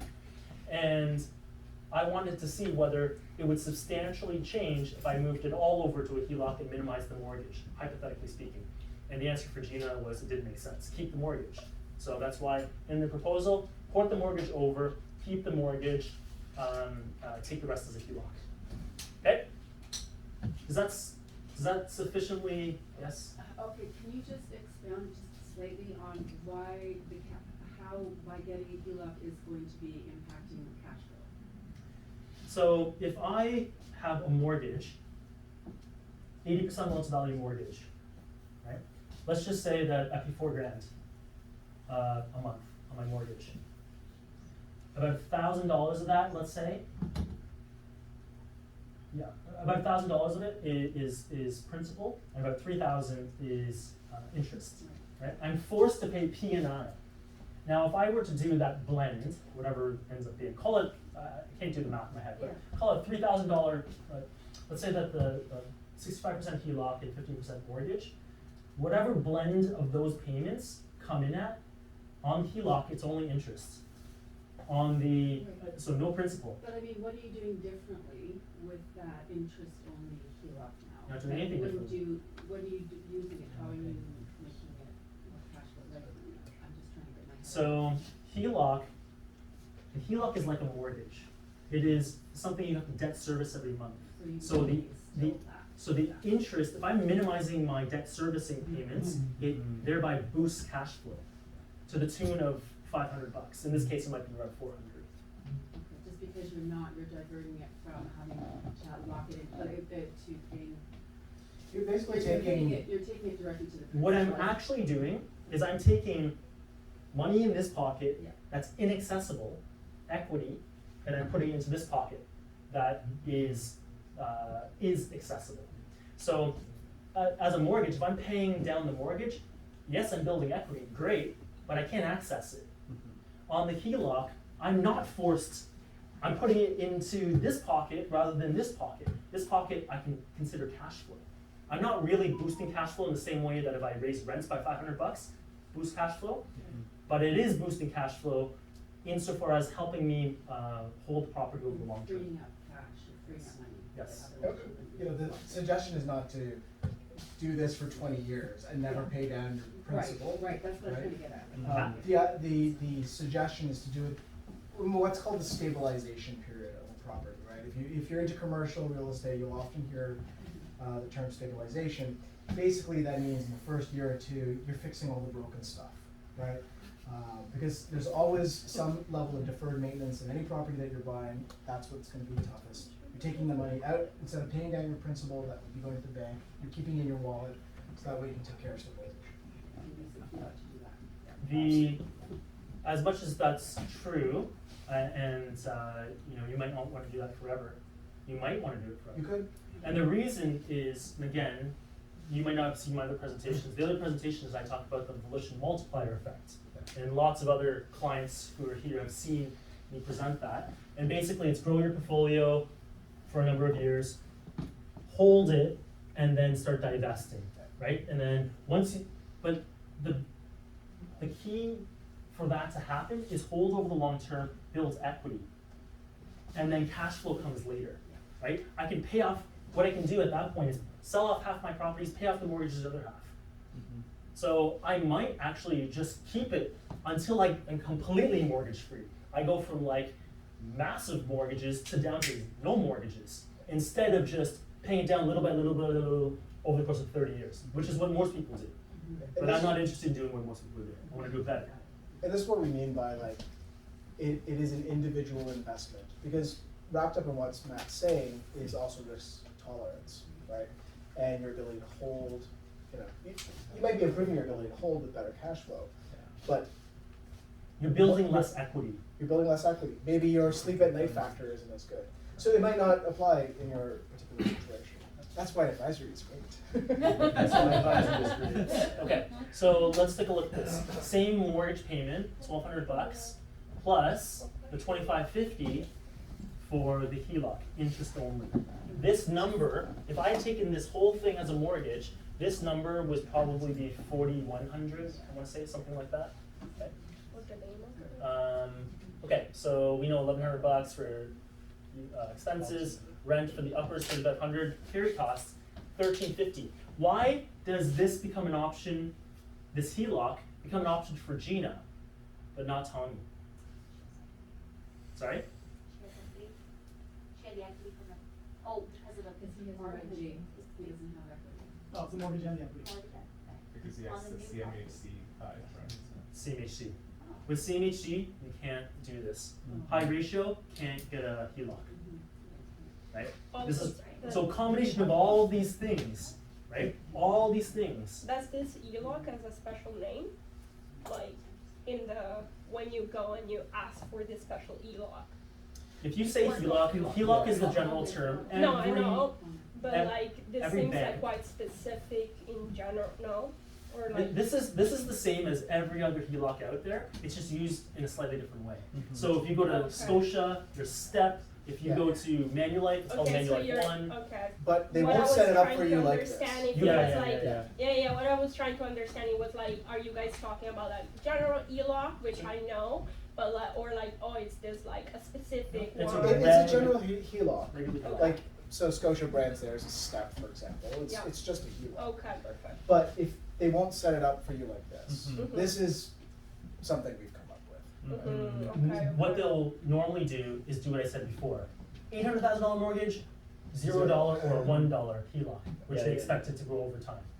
As you pay this down, this grows. That's what they expect. That's what 99% of the people who are gonna do a HELOC do. That's not what we do. So is that based on the sophistication of the mortgage broker? It's not on the sophistication of you to instruct the mortgage broker. Correct. Yeah. Okay, okay. Because this isn't any this isn't any more difficult to qualify for, right? Right. You're just telling them to structure it differently. Right. So go ahead. Because a broker would have no idea that you might want this, right? This Right. is really comes down to personal preference and how you want your debt structured. Unless you work with Right. one of our recommended mortgage brokers who have Right. done this a lot, Right. because we basically came up with this idea, vetted it past them, and they're like, yes, this is brilliant, we're gonna do this, we're gonna do this for I other see. clients. Brilliant. It's called a brilliant HELOC. There we go. Got We're it. talking about readvanceable here, Yep. right? So I don't know if they know the difference between the two. I think you tried to explain that. When Yeah, you we- say we when ha- it we builds have- up, then you have the readvanceable versus. You can also straight you can HELOC. also simulate this. You can Right. simulate this if you happen to have, if you reach down to your couch cushions and find 200 grand, Yeah. you could, most mortgages have, if you already have your readvanceable mortgage set up, you can take that 200 grand or whatever the number is. Most mortgages allow a certain prepayment, 10%, 15%, mostly 20%, most of them. So if you had $1 million mortgage, I could put 200 grand against it, bring my $1 million mortgage down to 800, free up 200 on the HELOC. It's not completely going all the way to 65%, Right. but over the course of the next few years, you could Right. simulate that. Yeah. Yeah. Right? And then, so now that it's available in HELOC, taking it back into the HELOC, put it back in your couch cushions. Yeah. You're literally, and what I would actually say is take that, go invest it, because Invest then in it's something else. deductible. Yeah. Smith maneuver, right? Right. Yeah. Sorry, I forgot my question. Yeah, no problem. I'm gonna keep on going anyway. Phil's gonna kick my butt if I take The it. bank was going to spoke up this And time. then- And Nick. Okay, any questions? How's it seem so far? Great. Good. All right. It's Great. too bad only 25 people know about this now. Maybe there's less competition now. All right. They don't You're an know. investor. Yeah. So I had a couple of questions around, okay, so mortgage qualification, how do you make this, what does it take to make this happen? So if you're like Tommy, okay, you've got same thing, same duplex, down payment 10% for Tommy, as we discussed. Mortgage qualification, you can find, we've actually started to find some duplexes. This example was $999. We've actually found a few as low as $900. Right? So rents also fall, probably more so than the 100 grand that you're saving. So $999 is still better, but if you can't qualify for that, there are slightly, ever so slightly cheaper options, right? Mortgage qualification, you need, between, 8, 9, whatever, 8, 900. Household income to qualify for something like this, 160 to 180. So is this just Tommy? It might be.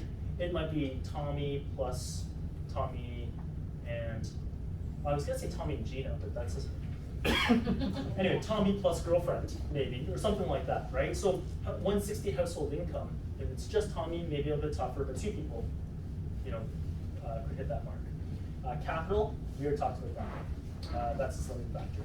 If you're like Gina, 20% down, she only needs to qualify for a $720,000 to an $800,000 mortgage, depending on the price of the property. There's a big difference between Tommy and Gina's qualification and required household income in order to make this happen. Why? We talked about some of that. No CMHC, lower mortgage, 30-year AM instead of 25-year AM, lower interest. Sorry, not lower interest rates. You don't pay. You don't have to qualify for the CMHC insurance premium, which is an extra 30 grand on top. combination of all those things bring down mortgage qualification quite a bit more. So 115 to 130 could make this happen for Gina. Okay? And then equity in her current condo. Okay. You have options. Tommy has options. We've always been talking right now about living in the lower, and we said, it costs Tommy about the same as living in a condo, actually slightly cheaper than living in a condo. But if Tommy's like, screw that, I want to live in the basement, the lower level, he can live in the upper. He just needs to stomach the higher costs. So again, if you remember, the lower level made $1,800 in rent, the upper level was $3,500 in rent. That differential, if he wants to live upstairs, just comes out of his pocket. He has to be okay with that. But I mean, he's now living in a bi-level, 3-bedroom, 2-bath unit instead of a 1-bedroom, 1-bath condo. Right? So to minimize this number, one possibility is this. Find a property, I make it sound really easy, but look for, I make it easy and I'm like, hey, you deal with he's head of realty, that's why. I dream up these nice ideas and I make him go execute. Go find a property with more equitable rent distribution of rents. Right? So one of the things that we've seen out there as an example is maybe it's like main and basement is one unit and second floor is the separate unit. Right? And that second floor probably makes more than $1,800 in rents. Maybe it's $2,200 in rents, and the main and basement doesn't make 35, maybe it makes 32. Same amount of rent overall, but a different distribution. Make sense? So maybe Tommy's okay living in a second floor unit and renting out main and basement. Okay? Gina. So we said this is Gina's cost living in the basement. This is Gina's cost living in the main and upper. Same thing. She could find a different property, a more equitable distribution of rents. Why this works? So why this works? It's because for the first time in forever, duplexes are sub 1 million. So it's ecstasy. You have a career. Move over, Kristen Bell. This hasn't happened in many years. Many years. What you're seeing is a window of opportunity that has not that exists now, that may not exist for very long, and hasn't existed for a very long time, right? Single family, you can find, crappier properties, single family, bungalow, whatever, for sub 1 million in different pockets, but we have not been able to find duplexes less than 1 million. So this whole CMHC thing for Tommy goes out the window. It still might be a possibility for Gina, but definitely not a possibility for Tommy anymore, right? So, but let's talk about why this works for Tommy. So, down payment, sub 1 million. As we said, as you see, I've laid this out in the same way that we've defined the problem. The problem was down payment, the problem was mortgage qualification, the problem was carry costs. Down payment, he can go 10% down, he's good.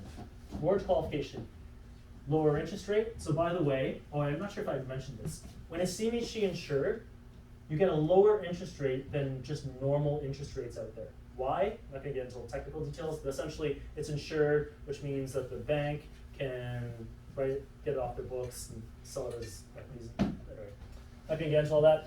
Essentially, lower interest rates, that's all you need to know. Right? So lower interest rates help you qualify a little bit more, and the rental income helps you qualify for the lower mortgage too. Carry costs for second unit is, the second unit as a mortgage helper helps bring down the carry costs, so he's good. Why this works for Gina? The equity from her condo can now be put to highest and best use. So think about this for a sec. Gina had a condo for $600,000, she had a mortgage of $325,000, right? This is a very typical scenario. I get this a lot. People come into advisory and they're like, hey, I got this condo. Imagine Gina didn't live in that condo. Imagine she rented it out, right? She rented it out and her current, what were her current costs on the condo? $1,850, pretty common, for a mortgage of $325,000. and maybe it rents out for 2,200, 2,300. And I get people come in, they're like, isn't this great? I've got this condo. It's cash flow positive, great asset, right? I'm like, let's take a look. What we do at Volition, one of the first things we'll do when I analyze your portfolio is I'm gonna look at your entire portfolio, your condos and everything, and I'm gonna pretend that I'm gonna refinance that up to 80% loan to value. Why? I would ask, but I'm running out of time. I'd ask you, and give you the answer. 80% loan to value because that helps me decide whether I would buy that asset today with a 20% down payment. And if I refinance that at 80% loan to value, that, what is it, $1,850 in carry cost, jumps to probably, I'm gonna guess, at least $3,000, $3,200 probably, right? 80% loan to value, that cost jumps all the way up. The reason that that's important is because I want to take that equity. If I'm a sophisticated investor and I'm growing my portfolio, I want to take that equity, I want to invest in another property and grow my wealth even more, right? So if I've got property values going up and mortgage balance being paid down, this is my equity. I want equity to grow, but I don't want it to just grow in one property. I want it to grow in many properties. That's how you grow wealth in real estate over time. And I can't do that if I can't access my equity, or I'm not willing to access my equity because it's going to be cash flow negative. I need my assets to be around cash flow neutral at the very least, around cash flow neutral, in order for this to work. And if I continue to buy cash flow negative assets, I'm not going to get very far. So I analyze everyone's portfolio at 80% loan to value, which tells me whether I would buy that asset now. And if I wouldn't buy that asset now, why are you holding it now? It's very telling. And for most people, it leads them to the conclusion of, oh, maybe I should divest this and buy something better. It's great, it's been great for them. She bought it, Gina bought it for like $380, went up to $600. She's built a lot of equity in it. It's been great for her. But what got her here is not what is going to take her forward. Okay? So equity, talking about equity, highest and best use, we want to put our capital to highest and best use. Mortgage qualification, we already talked about this. 80% loan to value is much easier to qualify. We talked about that for a myriad of different reasons. Porting, lower interest rate, no penalties. Rents help you qualify for the larger mortgage. HELOC reduces monthly costs. We talked about all that already. Carry costs, same. Other benefits. So these are just some. There are more, actually. But let's just take a look at these four. Right now, lower prices. Why? Well, right now, yesterday it was 1.2. Today it's 1. You're buying things at a deep discount. Is that enough of a deep discount? Is the market going to drop further? Are interest rates going to affect it? I don't know. We don't have a crystal ball. But what we do know is that it makes a lot of sense now.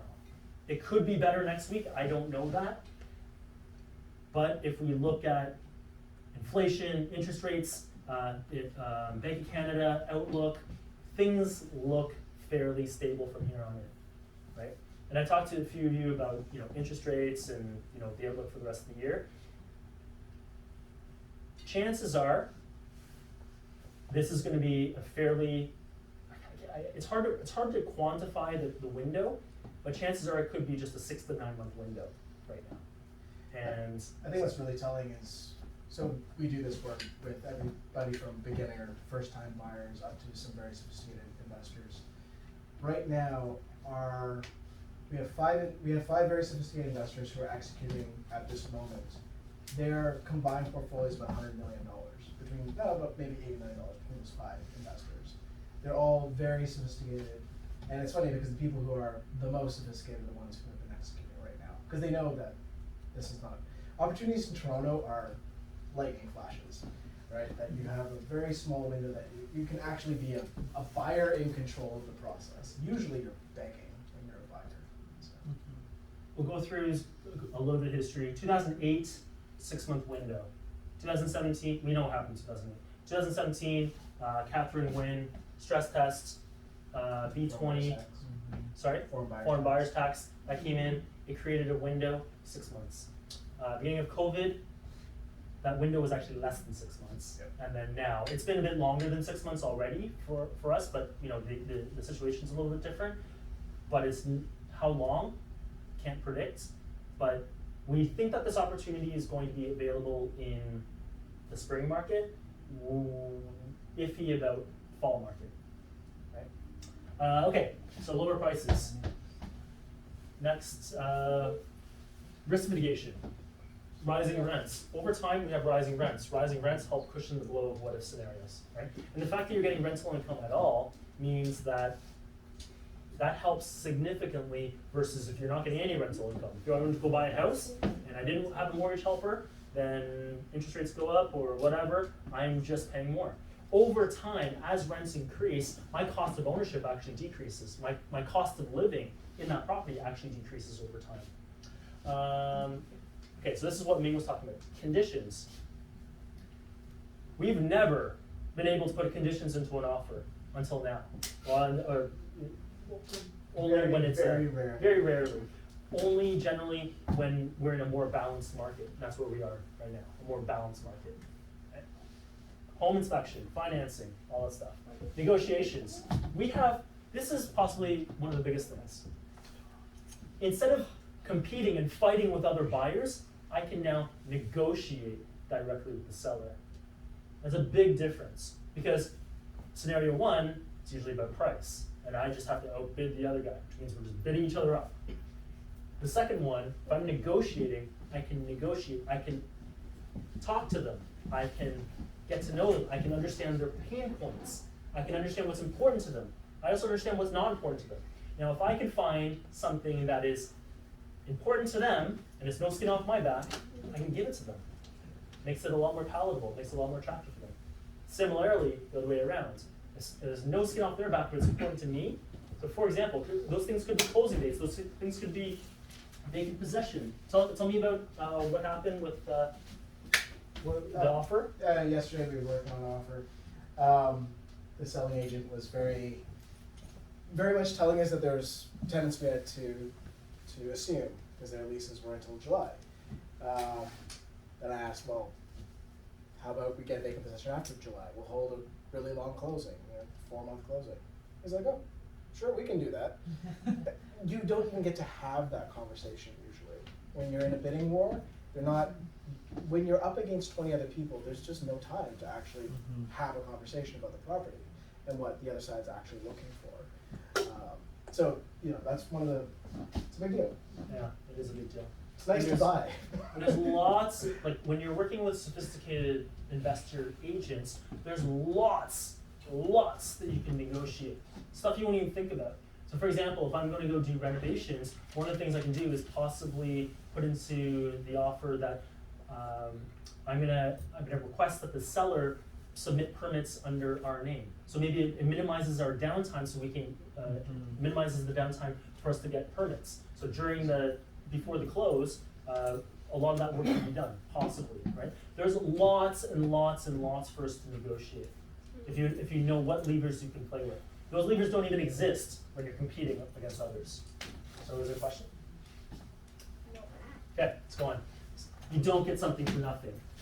This is what I keep on saying, right? CMHC insurance, about $30K is added to the balance of your mortgage, right? Amortization. Amortizations drop from 30 years down to 25 years, thereby increasing your carry costs. Tougher mortgage qualification, I talked about this very quickly. GDS said 39, not at 44, not at 46, not at 50. What this essentially means is your mortgage qualification, all things equal, same salary, means lower mortgage qualification. Right? Living situation. You're not living in a shiny brand new condo, right? You're going to be living in a lower level. That may not be attractive enough for some people. So some people it's okay, some people maybe not. Right? For some people, they might need legal duplex status when dealing with CMHC because of the whole rental offset, rental add back situation that I just talked about. Right? So the difference between rental offset and rental add back is roughly a $50,000 income differential to qualify for that same mortgage. So instead of making 188, then you only need to make 130. So that's a big difference. Right? But these are challenges. These are obstacles you need to overcome. These are sacrifices you need to be willing to make. These are things you need to be willing to fight for. Common questions you might have. But I don't want to live in a lower level. So as I said, we could possibly just find an alternative where a few of these exist. They're not very common, I'll be honest. But you can find possibly a second floor unit and main basement combined into one. But the monthly carry cost is still too high. Then unfortunately, the only way to reduce those carry costs further is buy a triplex. Once you step up to about 1.3, 1.35, 1.4, you get to a triplex. 3 units under one roof leads to actually neutral cash flow. If you remember all the rents and all the costs, this duplex was not cash flow neutral. Right? The reality is no duplex is going to be cash flow neutral purely from an investment perspective. What that means then is in a triplex, if I take one of those units, my cost of living is even lower if I buy a triplex. So I need to go bigger in order to bring down my monthly carry costs. Economies of scale. But I'm short on the down payment and or mortgage qualification. So this is probably a big one. We probably spend a lot more time on this, but just to give you an idea of the types of things that we explore, bank of mom and dad, joint venture partners, you know, I'm going to go back to bank of mom and dad. Bank of mom and dad does not have to be a handout, by the way. You can structure it in a win-win so that, for example, if they have equity in the home, they can place a HELOC in the home, you can extract the equity, they pay maybe prime, you pay them for the benefit of borrowing from their HELOC, maybe you pay them prime plus 1. They make something on it, it's a win-win, it's no longer a handout, right? There's an infinite number of ways to structure that. You could become joint venture partners with your parents. They can be equity partners, they can be debt partners. You can find a separate joint venture partner. Siblings can do that. You can get a sibling or a friend or a coworker on the mortgage application with you, help you boost mortgage qualification. There's so many different ways to explore this problem, and I can't really get into this now. Another one is a reverse mortgage for your parents. Your parents, if they're 65, they can get a reverse mortgage on their house. Call a house in Toronto, 1.5 million, right? If they have no mortgage, and a lot of boomers won't have mortgages or very small mortgages now, they can refinance up to 50% loan to value, no mortgage qualification required, no income requirement, no GDS, no GDS, no TDS ratios to worry about. All you need to do is have income and be 65. 50% loan to value, boom, here you go. They can hand you that 750 grand, which can constitute part of the down payment toward one of these guys or something like that. Here's the rub. On a reverse mortgage, the parents pay 0 on the debt servicing. They don't pay monthly mortgage payments. All the interest is accrued until they kick the bucket. When they kick the bucket, it's no longer their problem. The property goes to their estate, probably goes to the kids anyway, and then the kids still have to deal with it. The kids at that point in time have an appreciated asset. Yes, there's a higher amount of financing, but there's an appreciated asset. They can take the asset, they can refinance it, they can sell it, they can rent it, they can do whatever they want with it. Right? Point is that there's a lot of different solutions for something like this. So during advisory, what we do is we explore those options with you. This might not be your first step. You might be taking other steps to get to autonomy in Gina, right? Yeah, and then maybe you do buy a small condo to build equity or whatever, right? Anyway, but I don't want to sell my condo. Oh, this is a common one. But I don't want to sell my condo when it's down. You know, it was $675 6 months ago, and it's like only $600 now.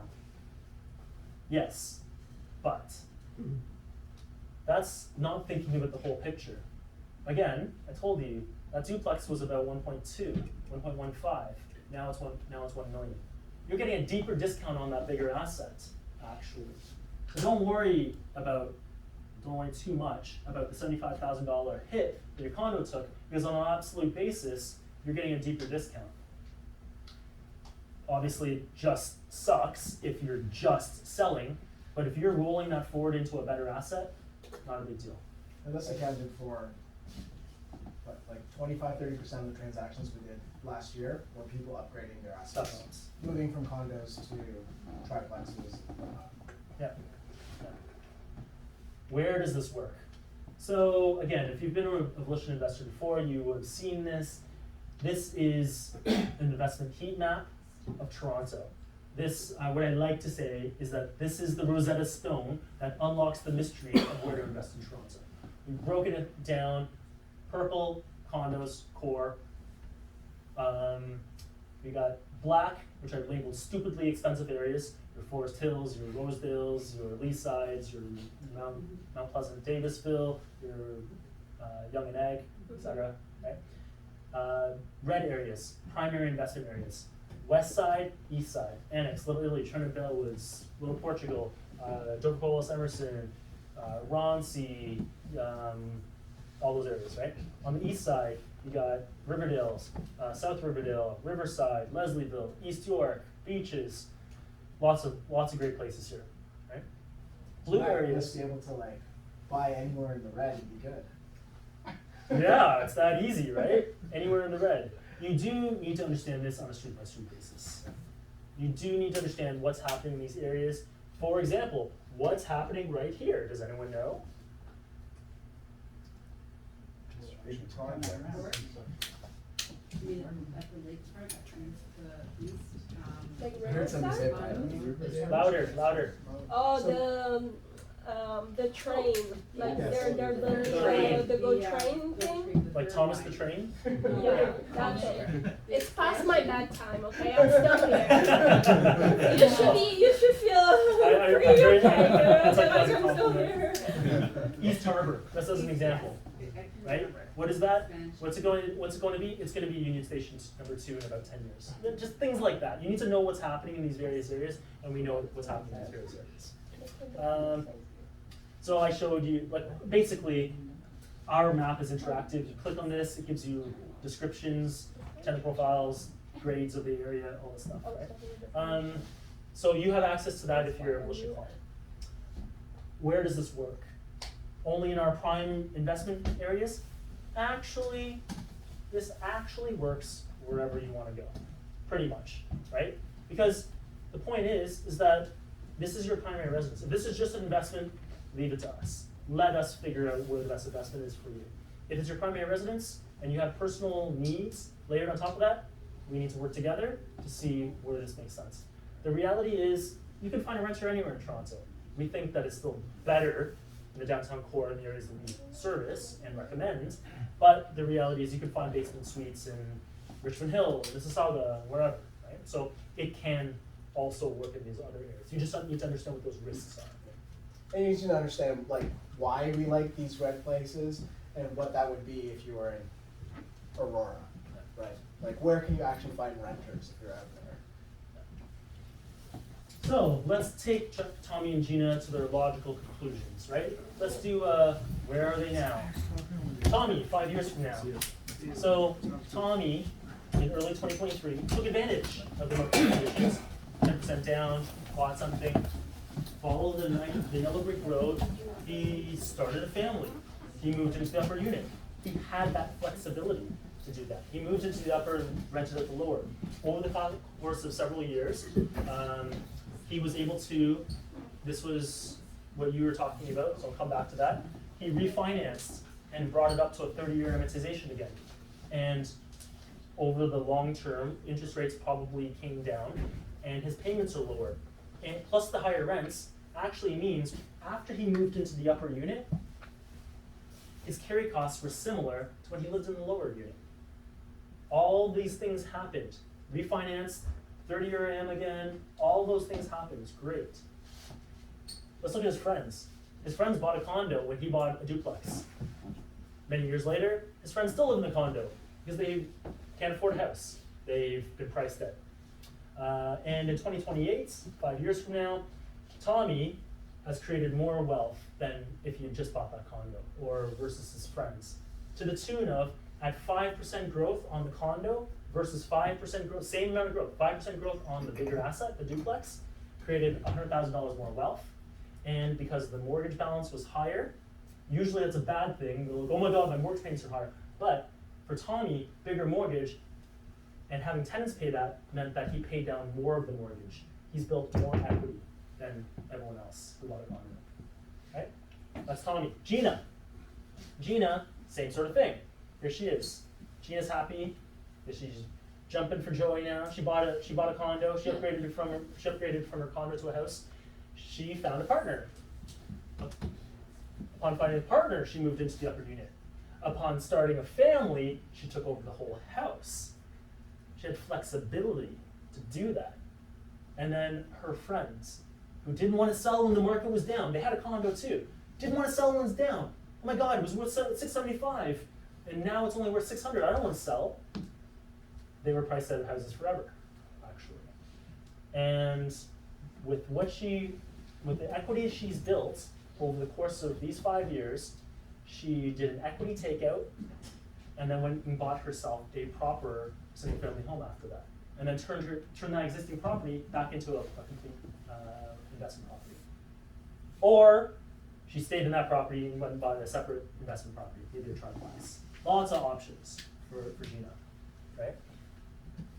When she had multiple properties, doing this, which meant that she accelerated her wealth generation even faster. Key takeaways. We talked about this already. Possibly just a small window. Don't know how long. Possibly 6 to 9 months. Yes, spring market. Don't know about the fall market. Okay. So right now, it's the convolving of all these different things coming together to make this happen. Yes, it's prices, but it's a bunch of other things too. It's inventory. It's the market conditions. It's finding places nice enough that you actually want to live in. It is about legality. It's about it still being cheap enough for these numbers to work. This window will not last forever. Okay? Fall market, don't know.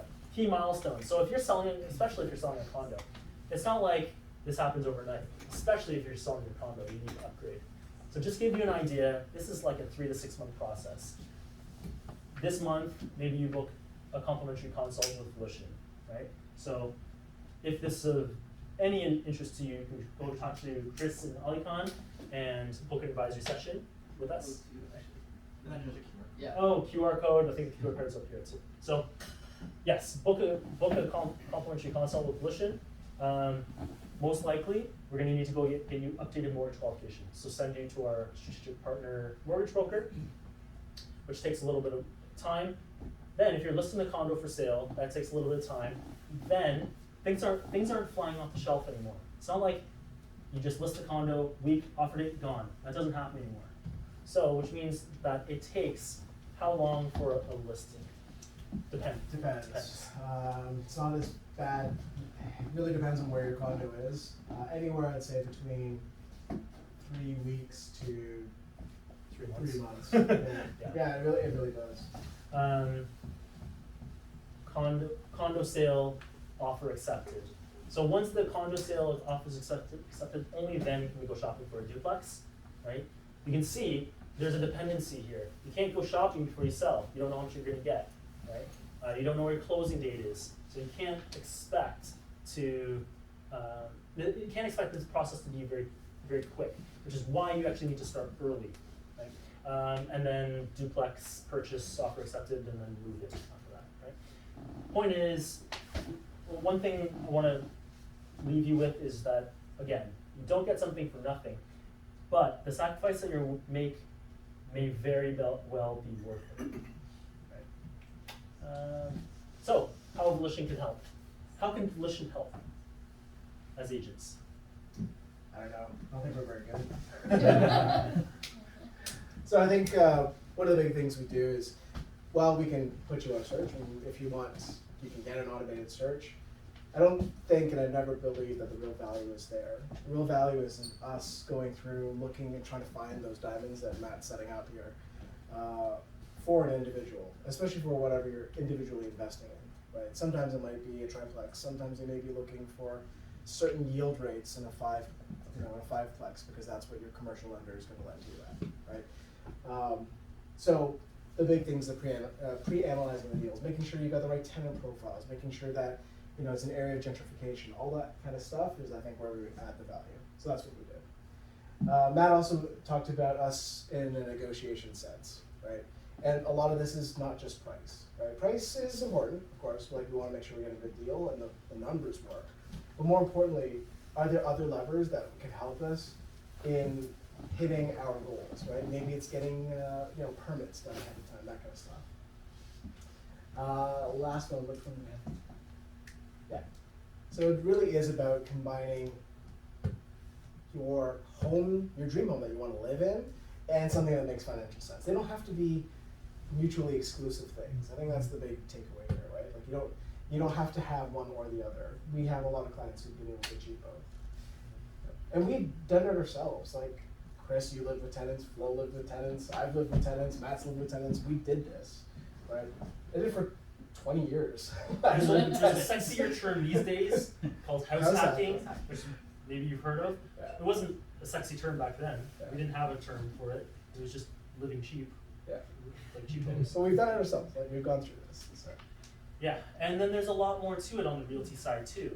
It's like, okay, if I want to create a basement suite, or what do I need in a house to be able to do that? Which means you need to be thinking about side setbacks, Yeah. basement ceiling height, You want to do a laneway, you're looking at parking, multiple methods of egress. Just there's a whole host of a bunch of things that you need to be thinking about, that we think about as investor realtors, that regular realtors have no clue about at all. Okay. Yeah, anything else? That's No? good. There's a lot more, but There's a lot more. that's good enough. How we can help as advisors. Oh, we're not done. It's almost 10, yo. Bye. Thank you. How can we help as advisors? Coaches, advisors, mentors. We can be your coach, we can be your mentor, we can be your advisor. Ultimately, make sure this before, we want to be the racer for you in that maze of real estate. It can be around strategy, around business models, talking about tax and accounting or corporate structures, portfolio optimization, boosting mortgage qualification, legal, depreciation, deductibility, bookkeeping. We talked about actually most of these things, minus bookkeeping, but we talked about a lot of this. That's the type of stuff that we do during advisory. Right? It's really focused on you and coming up with a plan, customized plan for you. And so we want to help you reach your goals, and we want to be part of your journey. So on that front, if you'd like to book a complimentary advisory session, you can scan this QR code, we can talk to these guys, there's my QR code up there. We have for me to do an awesome job at advisory, I can only take on a certain number of advisory clients. A maximum of 10, and right now I have 3 spots available. And if you want to explore to see whether advisory is a fit for you, if you think you know what you're doing, you want to go straight to realty, cool. If you need more support, more guidance, more mentorship, more coaching, more advisory, book a session and see if we're a fit and see if we can help you. Okay? And next month. This month, in 2 weeks. This one got delayed, that's why. So in 2 weeks, we're back at this again. This month's topic is our biggest why. Intergenerational wealth planning for our kids and aging parents. This is a big topic. The reason we're bringing this to the forefront is because Ming and I worked on something that was quite near and dear to our hearts. And truth be told, full transparency, so my wife she has a PhD in aging research, and she runs a consultancy to help navigate the system for assisted living and retirement homes and all that stuff. It's very convoluted, very difficult. So one of her clients came in with a real estate problem, actually. She had 2 parents that were both afflicted with dementia. She was taking care of them, and it became very clear to her they could not continue to live in their condo by themselves. She's like, what do I do? So she approached my wife, and real estate was a big component of that, financial planning was a big component of that, and wealth planning was a big part of that. So we're going to have a panel, and the panel is going to be, I can't remember who's on the panel. Well, the client herself. The client's going to be on the panel. Your wife will be there. my wife Amy as the aging expert and runs consultancy. A wealth manager, Our private wealth manager, Patrick, was part of the equation, essentially helping and assisting in coming up with a financial plan to allow. The biggest question our client had was, can I continue, like, if we sell her condo, my parents' condo, is there enough money for them to live in a retirement home for the rest of their days? She couldn't answer that question. So she approached us. We did some quick modeling in conjunction with Patrick, our private wealth manager, and the answer was quite astounding. It was quite telling. So we're going to reveal what happens next month. This month. 2 weeks. And where's it happening? Across the street. Across the street. It's updated on there. Yeah. It's just Yeah, a little bit. Louis Cipher, just right here. So yeah, so come out next month. Great. I think it'll be This month. this month. So.